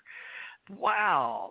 I don't know if we can put everything we discuss anytime in the future about everything we're doing with folk life, but I don't know how this fits into UFO business, but it's here, folks, because we said it on the UFO show. But that's pretty interesting. You brought me all the way over to Geronimo in Pensacola, just down the street with Geronimo. Isn't that weird how stories take on a life all their own? Right. I'm just shocked. The second division it's in Korea, and it's called the Indian Head Division. And like one of the compounds. I mean, they named a lot of the compounds after the Indians. So Camp Red Cloud is one of the bases over there. So that's and they have some of Custer's old units. The 7th Cavalry is over there with the 2nd Division. So. Well, it says today cybersecurity requirements likely for defense contracts by June 20th. I don't guess we'll get one as historians, as retired people, reservists, Navy, Army, Air Force, Marines. But I'm really curious as to how Geronimo wound up over here in but it's like you said, they took him around, right? The Apache right, yeah, story. They took him around and displayed him. So that must be how he wound up over here. I lost the story. Yeah, and they warned him, don't try anything. We're watching you, and we'll shoot you down just as soon as look at you. Apparently, there's a what do they call those? Is it a newspaper? The Pulse, Pensacola. It must be a newspaper, huh? But anyway, that must be where it is. I can't find it now, but they have a picture of the Apache story and the railroad, so somebody's put it up. But I'll have to accommodate this because I live here. But thank you, because I don't have any local roots. And the legacy of Geronimo and the Apaches with Pensacola will give me some roots in the military for historical purposes with the UFO Association. So I imagine you and I could do a whole show on locations, like bringing Geronimo to Pensacola from. Yeah, sure. Right? Yeah. I don't know how that's amazing. It says the modern white Southerners are very accepting of diverse and Native Americans. Many local Floridians revere their survival story of the Seminoles who did not surrender. And then a group of Apaches who held at the Sierra Madres, Cochise's family. Plus, when Geronimo's group was being rounded up, some of them did not show up to relocate to Florida. But masses, let's see, one warrior, Masai, escaped from the train in St. Louis. So some Apaches did make to escape, albeit a small group. They were called the Nameless Ones because they did not register on the reservation. Now, I heard about that because some of my relatives were Nameless Ones in my Indian whatever. But I still can't find the story on Geronimo, darn it.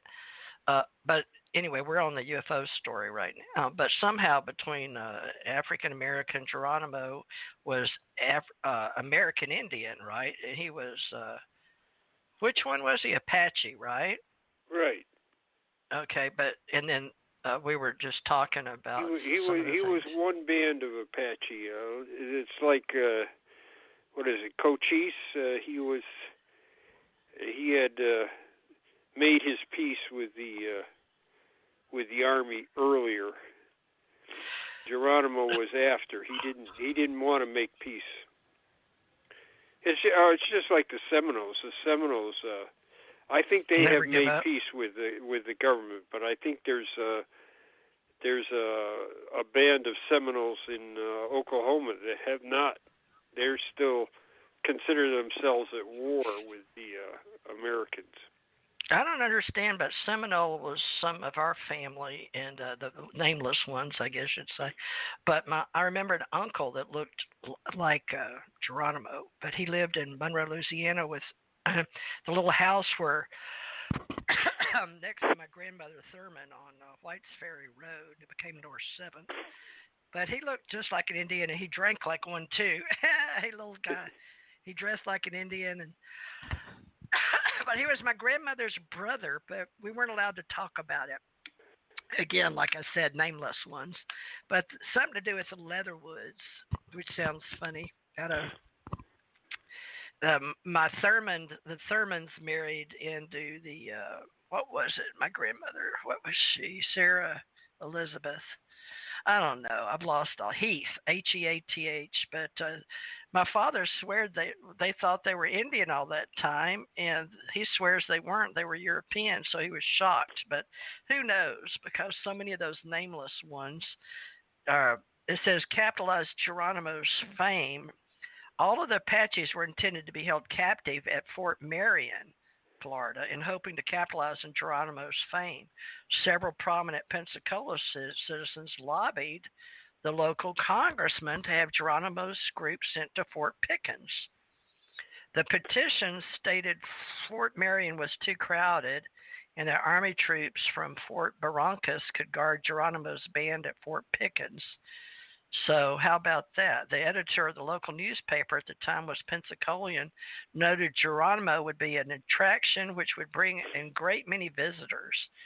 God, and started Geronimo's arrival that we welcome the nation's distinguished guests and promise to keep them so safely under lock and key that they will forget their hair-raising proclivities and become good Indians. President Cleveland approved the petition for the Apache men, only separating them from their families and breaking another promise.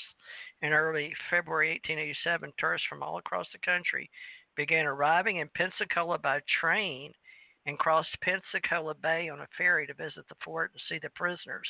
Admission to see the imprisoned Apache warriors was 50 cents for adults and 25 for children. Gosh, and on the record Sunday, 459 tourists visited Fort Geronimo's imprisonment has been reduced to a sideshow spectacle. So I guess they did bring him here for sure to Fort Pickens. My daughter pays annually to get on Fort Pickens and goes fishing. Stephanie, how about that? So there's how did they get into our UFO history though? Was that? But I guess it doesn't matter. It's all history. Well, you want to hear what the Indians told us at Fort Sill. What? They said that there won't be any hurricanes at tornadoes at Fort Sill. And I said, we were asking them why, and they said, well, we've put a spell, and the tornadoes will not go to Fort Sill. He said they might come to Lawton, but they don't come to Fort Sill. And while I was there, they never came to Fort Sill. They did go through Lawton a couple of times, but not Fort Sill.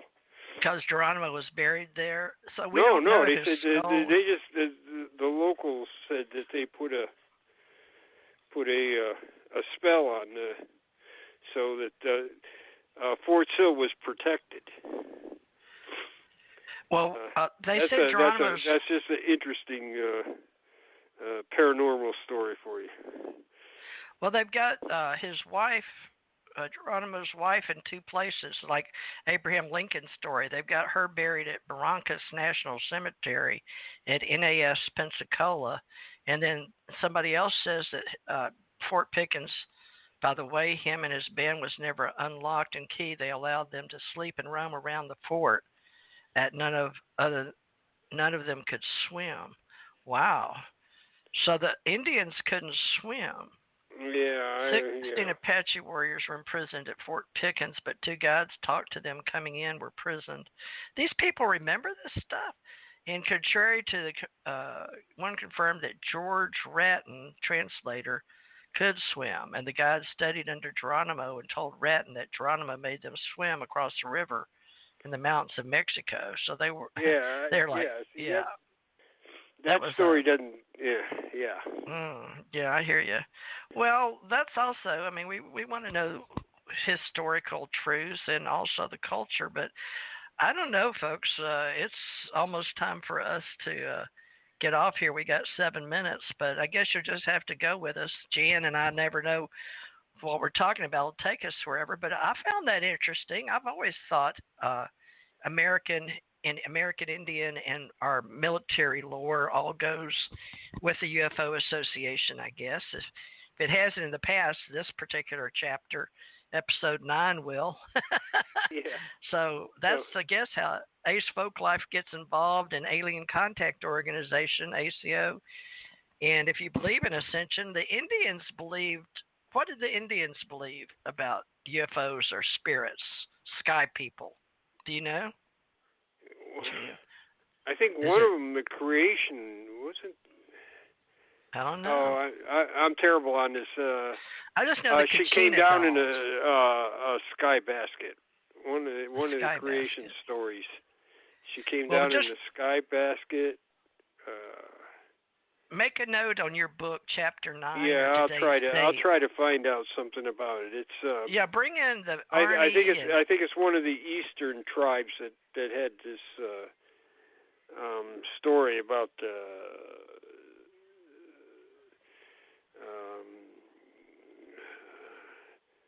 one of the Indian women one of the young women people. came down in a sky basket, and she was like the mother, one of the founders of the tribe and everything. Do you know what was it? Any particular division of cultural American Indian tribes? Well, it's interesting that the sign language was almost universal.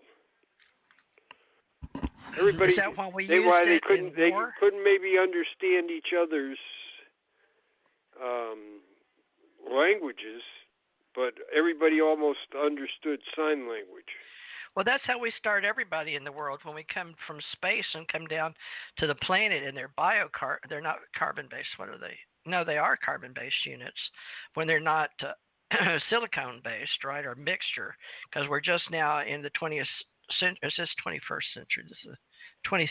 Are we in the 20th century? We're in the 21st century, right? Is that what you and I are in now? So in the 21st century, they had silicone, biocarbon based, and the Indians, they used like the Egyptians, 10 fingers and 10 toes, but they used. Are you familiar with how they learned numbers and signs and symbols? How they used that? How they were taught that by the sky people? Or no, 500,000 years ago? Are you? Maybe I shouldn't talk like that to you. You're all hard copy, right? Your cybersecurity requirements. I am not sure about. I'm not sure. Yeah, you don't do that kind of. I think there's several history. Indian stories about people in the sky coming down. Yeah, intermarrying and things like that, but didn't they I fight some of the exoskeletons? I'd have to look that up. I'm sorry, I don't have the knowledge there. That's okay. Now, are you familiar with exoskeleton in the 20th century or 21st century? I've forgotten. No, I'm not. You're not familiar with exo in the Indians? What about exo? Did you study anything in Xeno? I think we better wait till another time when we do anthropology or something, or archaeology or ancient wisdom or something. Right.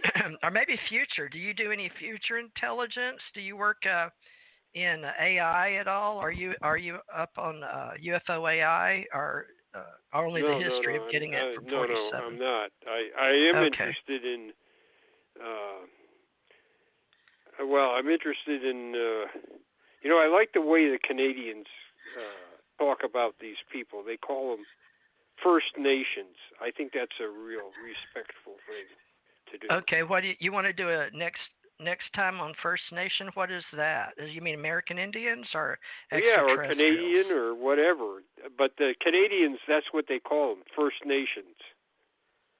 Oh, what about alien contact organizations in every culture? What about the Ennead 9? Do you do anything on the 9, or what about the federations? I'm just sort of interested in archaeology and anthropology and. Yeah, we had an archaeologist, an anthropologist on most of our teams in the 20th century.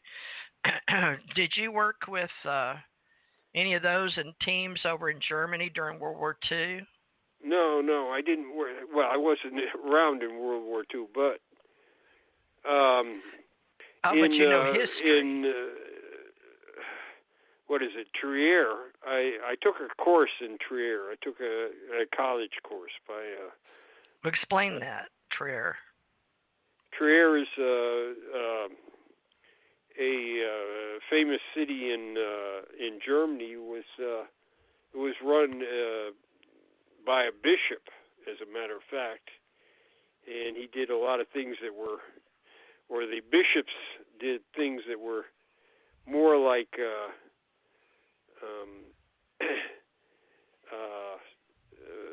lords and stuff. They were not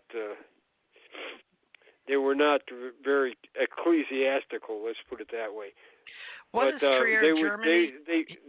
That's where Constantine, the Roman emperor, he had one of his capitals there at Trier. Oh yeah, that's Constantine was human, a biological that actually brought the Christian nation to be known due to extraterrestrial. Didn't he have a war over there where he saw the extraterrestrials? Was that Constantine or not? I don't remember. So what I was going to say about the archaeologists, they just found another bath there. So they've got the imperial bath, and they've got this other bath there that they've got. I mean, it takes up a lot of space in Trier. And so they found another one. Is that what they're famous for? No, it's just they just found all these things. So, I mean, there's so many. I mean, the cathedral was a palace. Was one of Constantine's palaces. And, it's the birthplace of Karl Marx. When it was bombed, the part of the ceiling fell off there, and there's all the things from when before Christianity, because the cathedral was a palace and became a cathedral. So they're finding this other bath, and everybody's saying, "Don't we have enough? Don't we have enough here? People can come and see Roman baths all they want. Don't they have enough?" And some wise guy put in the papers. He said, "Well, we got to find a rich American to buy it and take it to the United States." Well, do they do comparative religions in your extraterrestrial or UFO business? Because that comes after the Anunnaki courses. The comparative religions are after the Anunnaki courses. No. You don't do anything like that? No, well, I thought maybe nothing. I'm interested in ancient history, but I think, like I've said before, these guys predate the UFO business. They predate Arnold. They come before Arnold. And okay, so we can cover it for humans that don't understand, right? In 1947, there's an article about these guys. They were already well established in a place in New York, and they already had all these stories as part of their. It's not a religion. It's it's part of their study ideas. of the 19th century. What about philosophy? As part of their philosophy, they had all these ideas, and they just moved over to ufology with it. Okay, so there's a connection to philology or etymology or phenomenology with philosophy and theology. So we can discuss ethnology. This is before Stitchin. Stitchin wrote that, and people are saying, "Oh, Stitchin is the one that thought up all this stuff." These guys already existed in 1947, before Stitchin was around. Yeah, so we're going to do pre-Zachariah Sitchin, and many people did, but do you want to do the 16th? It comes out in art in Europe and France. You've seen like Madonna or Mother Mary with a UFO in the background. That's a famous painting, with a dog and a little boy pointing up to a UFO or a star being, or I don't know. Yeah, I don't know what those are. Art. You know how much I know about art history. It's practically nothing. Okay.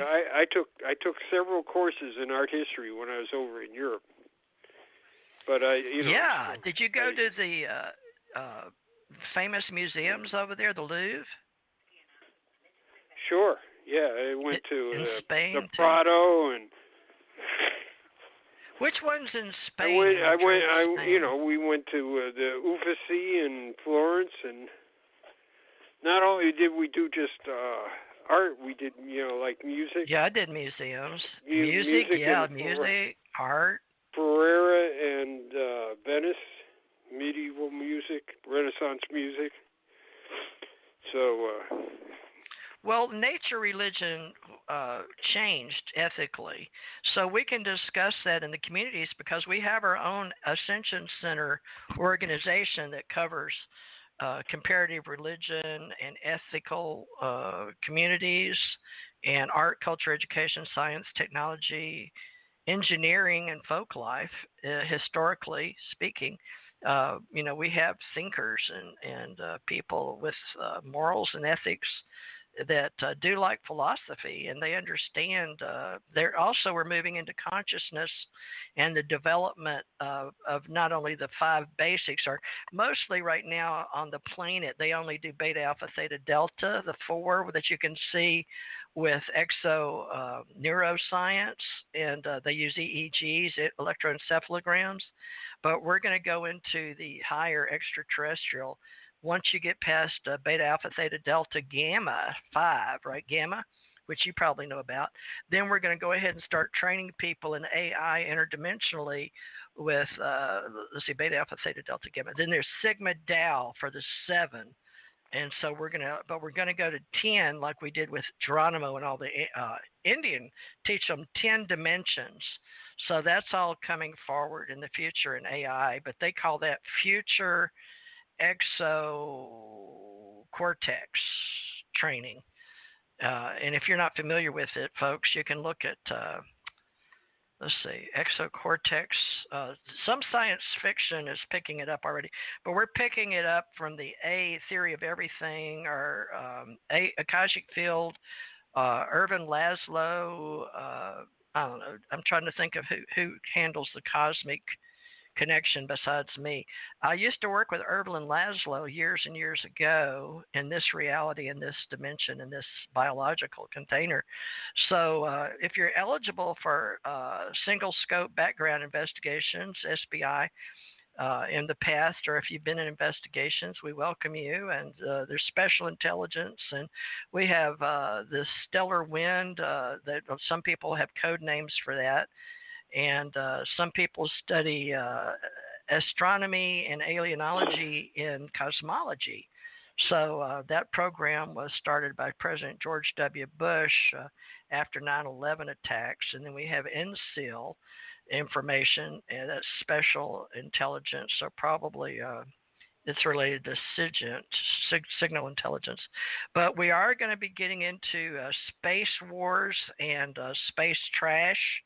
And, of course, you know, we've recently, December 10th today is our celebration with Elon Musk, and also S5 division of what we call CE5 level close encounters and alien in alienology, like with me and anybody that is ET contact in our caveat for common intelligence and channels of AI. We now are putting out G5, but we're putting out in the communication business what they call, what do you call it? They don't have 6. Some of us have 6. What do you use, Jan, where you are on planet Earth, and you don't have it in Connecticut or when you're not in town? What do they call that in satellite? I used to train people in satellite, SATCOM. What do they call that? Are you on a satellite? GPS, you mean that? GPS is part of it, yeah, but you have on your, do you have an extension like, what did they call that, ebony, back in the Indian days, ebony, your extension of your hand, what do you call that when you use something? Ah, there it is, a cell phone. Oh, okay. When you use a cell phone, G5, S5, right. What is that? Is it G? What do you call that? It's the bandwidth. 6 is slower. It's actually easier. Oh, what do you? I'm not sure about that. That sounds like. It's intelligence AI, but it's. I don't know. That's mystical. You don't do communications? Yeah. Well, what about in? Do you do cell phones? Intelligence. Yeah. All right. Well, what is that in definition? You have skills in definition. Oh, you're talking about. It's today. Let me. G5. Is it on your? That's the one that's coming in. We got 4. I've got 5, and some have 6. 4G right now, and then it's going to be 5G here coming up. Oh, 5G. It's backwards. That's human intelligence left to right. Oh, okay. Well, in space, some things aren't linear, but when you come to Earth, you speak in reverse. And the Chinese can go right and left and up and down, and the Indians did, and they used hand language. So I'm hoping to train people in interdimensional travel and interdimensional thought processing, but that also has to come usually through the governments and the intelligence and communications. So are you... do you have E5 or G5? I mean, no, 5G? Not here. Hell, I'm sorry. No, we hardly are on this. All those verbal commercials where they say that, they show the map where you're covered. No, I'm not covered here. Why are you not covered? This is You're rotten. USA. I have rotten reception. If but I ever DARPA see Ricky Gervais, I'm going to punch him in the nose. But are you familiar with the defense? Well, are you familiar with DARPA, or how about Ray Kurzweil? Are you familiar with Ray Kurzweil with Google? Engineer with Google? No?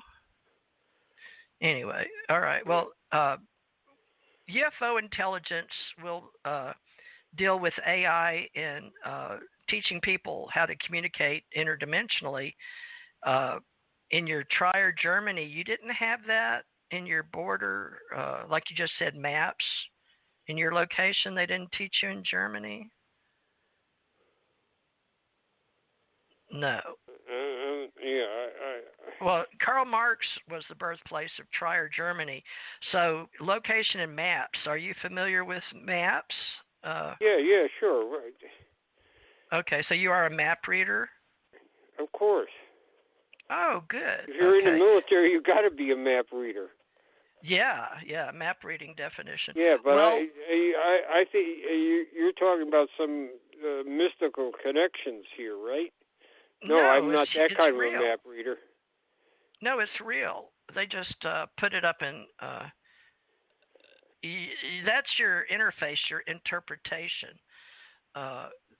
It could be your training, military training on topography, but military geology, and then how you work in intel in communications. But you're just saying that on the one of your benefits of being human on planet Earth does not include your extension of your self, right? As a human. So that's why we have we're extending the use of cell phones. But unfortunately, a lot of the places on planet Earth that are being controlled until they get over the next 10 years, just track one of the humans that's on the planet is like a gifted futurist, and he has provided over 86% of the known reality as far as predictions. But now they're going to use emotions, and you can track this through science, Jan, so I don't scare you. That's what you and I do. We take things that we know about and we put them in history based on verbal communication, oral, right, you and I? No. Oral reports. So what we're doing is taking maybe what you would at one time 30 or 40 years ago called sensitive compartmental information that is now being tracked. But as of today, and then you know that we're doing space wars, right? Since Reagan, because you were in the same Army I was, Army, Navy, Air Force, Marine. So you and I went in and we did 85, and then we were tracked by our talent and our gifts based on keyhole compartment and satellite intelligence. That's why they can see us right now, right? You're familiar with that, top-level control systems, satellites. I guess you just got trained with... You know, it's like I said before. No, I'm... what I did was maybe... important, but it wasn't anything. It was conventional. Let's put it that way. As okay. Conventional as nuclear weapons could be, but that's the kind of stuff. You're probably reserve Oxcart or Corona that got retired, right? Yeah, I know about Corona. I know about Corona. Yeah, Corona was. Corona and Oxcart. Yeah. Well, it was a satellite-based reconnaissance thing, which they ejected the film that they made back to Earth, and the Air Force had they would actually snatch it. Right. As it's coming back, they would snatch it with nets on the back of the aircraft. Right, that's why it was and they had done that before with balloons. They had used balloons before satellites. They'd used balloons that would go across the Soviet Union, and then they would get to the other side and get to the Pacific, and they had developed a way of snatching releasing the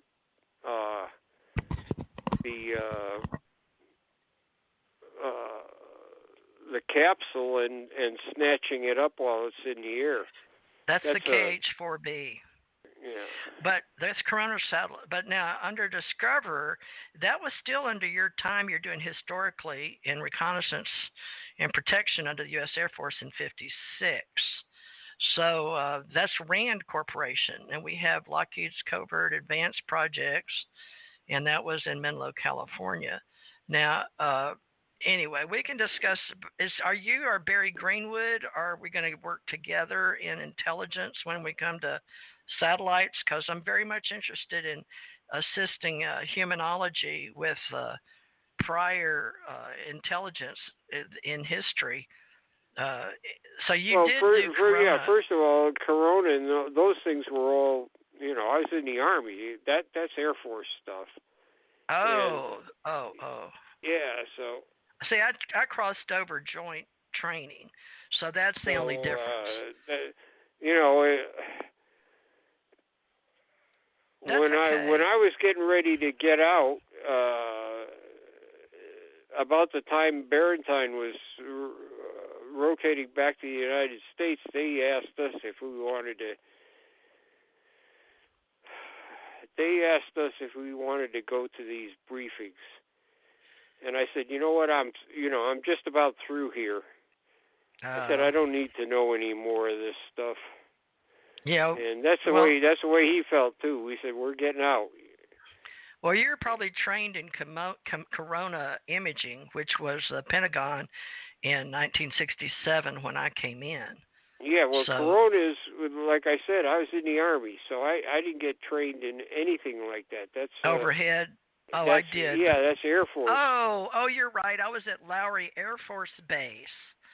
Okay, so those are satellite. I get it. So I have to change over to a different finger. I see Army, Navy, Air Force, Marines, Coast Guard. Yeah, 5. So that was Air Force. So, but you can speak Air Force, or at least some historical value if you read it. Yeah, I know some stuff about the Air Force, but I'm not a. We can get Richard Doty to do that. He likes to talk to retired people. He has a whole group of people that are prior military. I've talked to people in the Air Force and the Navy and the Army. Of course, I have a lot of buddies in the Army. Sure. But, research and development. But mostly I've been, if I do anything with these guys, it has to do with UFOs. That's okay.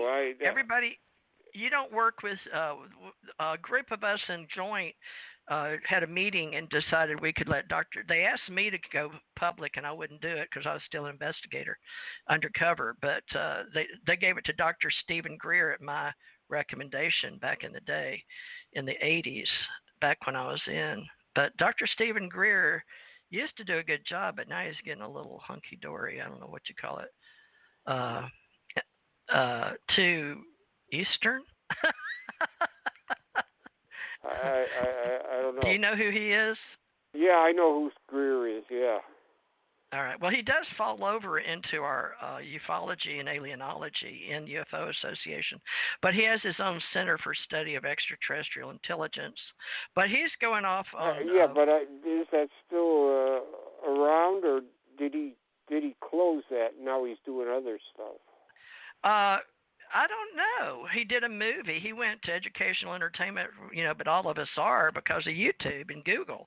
Google's forcing us because they call it total. I can't say it.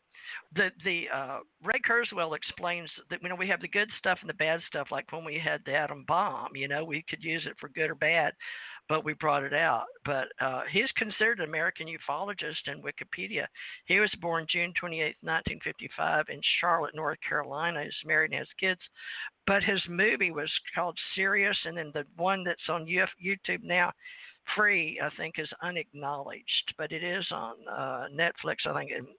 People pull up Linda Moulton Howe, George Knapp, Edgar Mitchell, David Wilcock, Bob Lazar, people like that. But he has his own following. But mostly, I had a guy on here on radio with me that was on The Biggest Loser, a television show.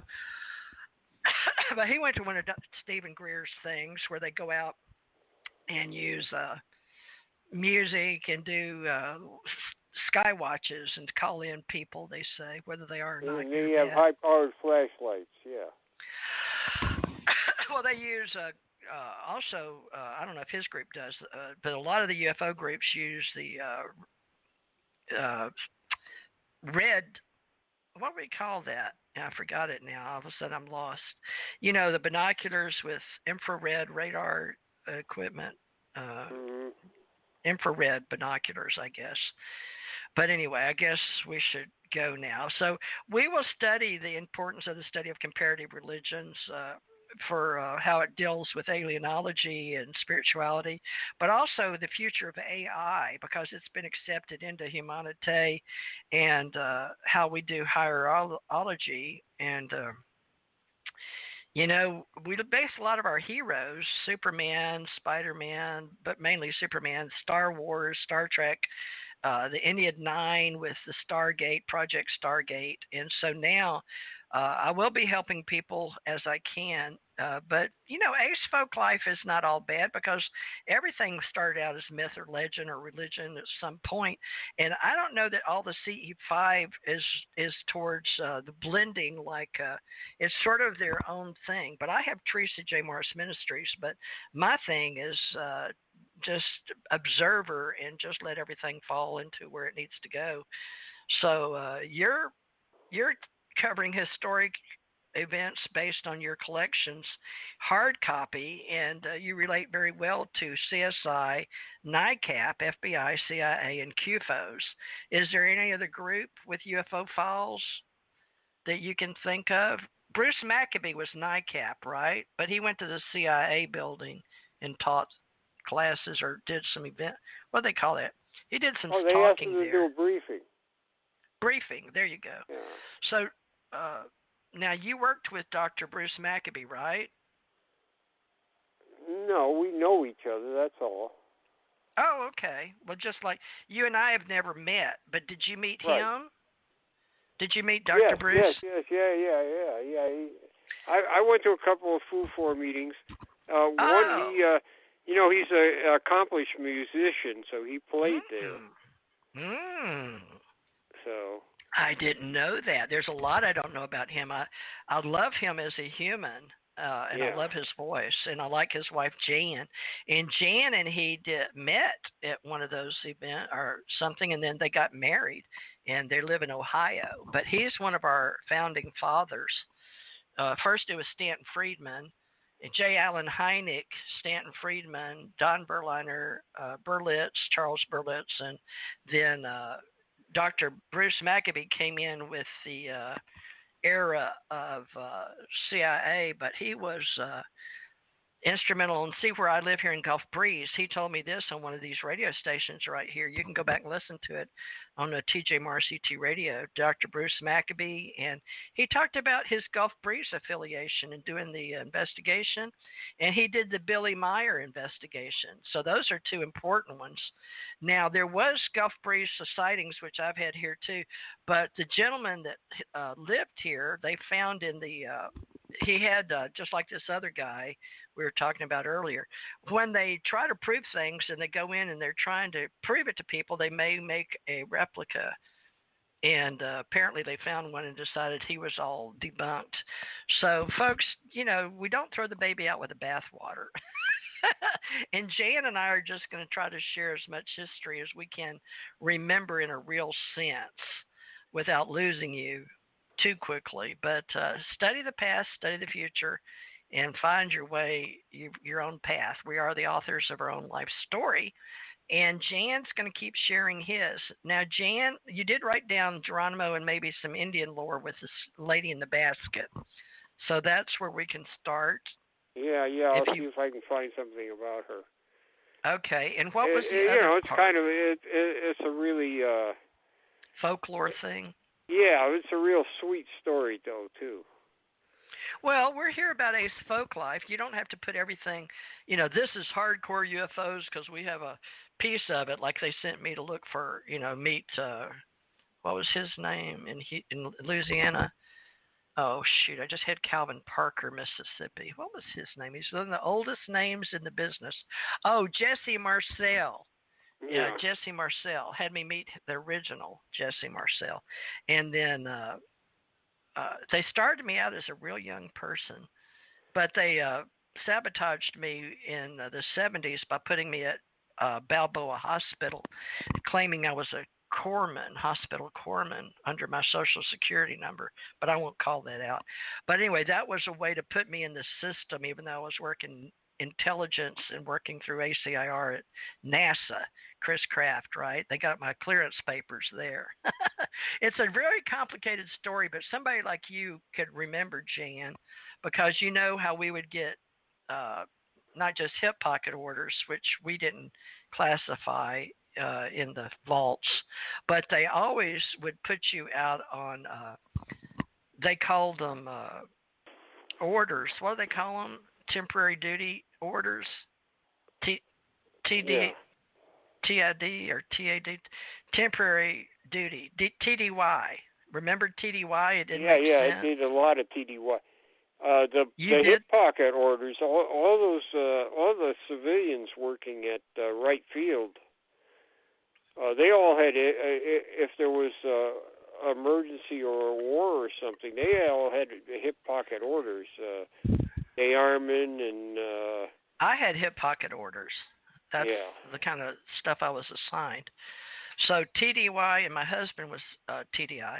Well, they would list us in the file as temporary duty assignment, meaning your temporary duty. So if you or me were looking it up in Office of Personnel Management, a hard copy, it would not correlate with our medical, but it would correlate with TDI, because I've had people from the Pentagon come down and then CIA and look up our orders, and they would find temporary bases as a permanent job location, but it was a designation that just was for certain military personnel. But they knew, like if I was really an investigator, but I was wearing Air Force at Lowry Air Force Base, but then they'd flip me and I'd be working at Lowry Air Force Base on the Navy base, and I'd flip into my Navy uniform, right? But it depended on what briefing we were having.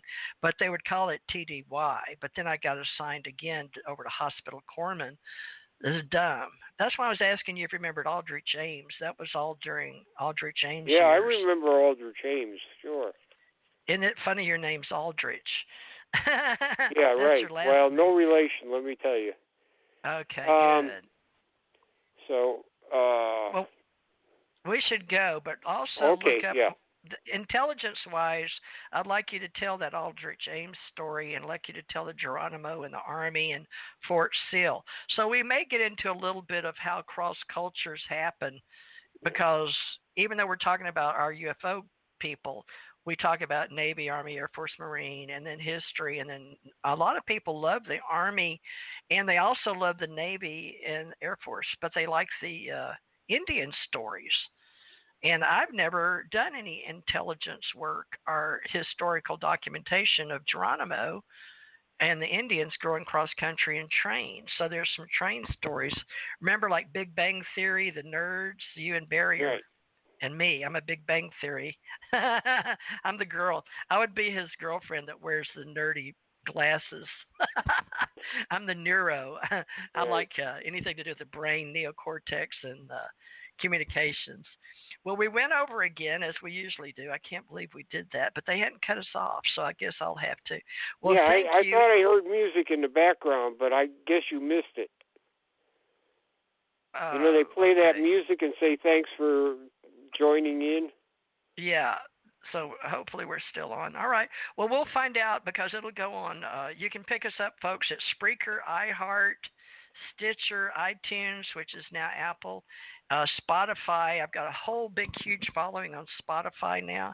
And Thursday, I do Portal Stargate to get you involved with TJMRCT, the UFO organization, Jan Aldrich and I. And we hope you like what we're doing. Maybe, like you said, sometimes if you mention like drama or love interest, it piques your interest, right?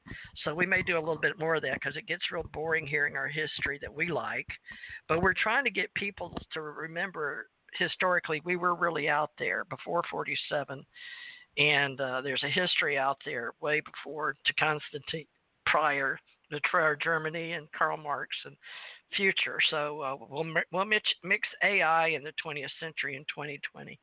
You know, it's going to be 2020, Jan, in a few weeks. Today's the December 10th. Right. So, all right. Well, I'll see you next. Are you coming during the holiday season? Are we still recording on the 17th? All right. Then mark your calendar, folks. December 17th. We don't know what we're going to talk about, but hopefully we're getting more interesting. We'll cross over into various historical topics and categories inside UFO Association Organization with Jan Aldrich and Teresa J. Thurmond Morris. All right. Thank you, Jan. And this was your episode 9. So we'll close off this book. We do 9 chapters, or maybe 10 to 12. I've forgotten already, but we'll see how long these are once I think people. It's 9. All right. So we'll stop at chapter 9 and then start a new book. All right. Well, maybe at the end of 20th century. I mean 21st. I mean, wait. This is 21st century. I mean, year 2020 and 21st century. So we may stop at the year when we begin 2020. Just so I can really tell you that as of 12/21/12, we started the Ascension Age. Even though you go by 34,600 years, we're doing ancient mysteries and ancient wisdom, new thought teachings with the ACO Ascension Center Organization, and we're doing folklore and even Indian folklore with Ace Folklife Society. But we're accumulating Alien Contact Organization and how it became a part of folklife historically. But we go back to pre-Earth and stories that you may or may not know of. But we also go back to when, I guess you'd say, humanoid species, like Linda Moat now likes to talk about Homo sapiens sapiens and Homo sapiens on the planet coming to Earth. And so do some of the people of the sky people that they called Anunnaki. And the Anunnakis were way before the Zechariah Ascension. They were the sky people. From the heavens came. So An was a famous god and brought over the 200. And we'll get into all that history. But anyway, there's all kind of different words that will lead you into the future of AI and then the history of humanoids on the planet and how we intermixed through the millions and billions, and how we get into the human genome, and how I've been working on various projects, including for integrative medicine and alienology and ethnology and phenomenology into AI studies and in the future with satellites. So good luck, Elon Musk, with putting all your satellites out prior. And we're going to work together, folks, just like we did in the UFO business as reservists and civilians. So Jan and I are civilians now, and we're old, and we're retired, and we hope you'll come join us and tell your friends about our recordings here. They're free. And we may hopefully make a transcription out of it. Thank you, Jan, for remembering your friends and some of the people I worked with, and look forward to next week, okay? Thank you for your time on Earth. Okay. Any last words? Oh, project1947.com is what you always say, right? Is that your sign off? www.project1947 all one word.com. That's the website. Now, how do they get in contact with you? They can contact me, but I mean, do you want them to get in contact with your Facebook? My email is project47@earthlink.net, and all right, say that again. I have to write it down myself. I know it's in my computer, but I'm gonna put it in my book here. Yeah, so project. All one word. project1947@earthlink.net. Okay, so that's how we can write you if y'all want any history. And what else you want? Facebook. Oh yeah, tell them, because that's your social network. We all of us use Facebook. So Project 47 is on Facebook too. 1947. Yeah. So, but it's what is it? Jan Aldrich. I'm on Facebook separately, but that I use that mostly for my friends and and relatives, and then UFO-wise, I use the Project 47 Facebook. Well, what is it? Is it? Don't you mean Project 1947? Yeah. Well, no. When you get it on Facebook, isn't it tagged? I don't know. I'll look it up for you real quick. PJ47, I think it's tagged. All right. PJ40. Well, I don't know. Project 47. Let me go Facebook. But you could just look it up. It's you just look up Project 1947 and it should come up anyways on Facebook. All right, I'm putting in facebook.com / Project 1947. It comes up in Russian. So that's not you. Some Russian company took it over. So they took over Project 1947. When you go on Facebook, do a search and it'll come up. Yeah, let me do, because they took over your project, the Russians. Oh, yeah, right, everybody. There's something about a Chevy car that is Project 1947, and there's all kinds of things, but Okay, well, I saw you once, but hold on. This one, UFO, Project 1947, project1947.com. Now, I was able to get there from, let me see, I'm going to hit like page, but where is it now? Because it went by so fast. Let me go backwards. No, not the Russian one. Okay, let me go back. Anyway, just if I could do it, you guys could do it. It took me already to your project1947.com. But anyway, Jan Aldrich, and just use TJ Mars ET Radio or ACO or TJ Mars. Anyway, I'll get you in touch with him, but just tune in here. And sometimes if you want to talk to him, I may bring you on the last hour. Sometimes we let people talk to our guests, very seldom, but anyway, you can get me on Facebook. So Jan Aldrich, TJ Mars ACO Club, TJ Mars Agency, Alien Contact Org. I've also got UFO Secret Space. A lot of people like that. So that's it then, Jan. I guess I will talk to you next week then, okay? Okay. See you next week. Thank you. Thank you. You have a great time. Folks, that's it. That's a wrap. Thank you.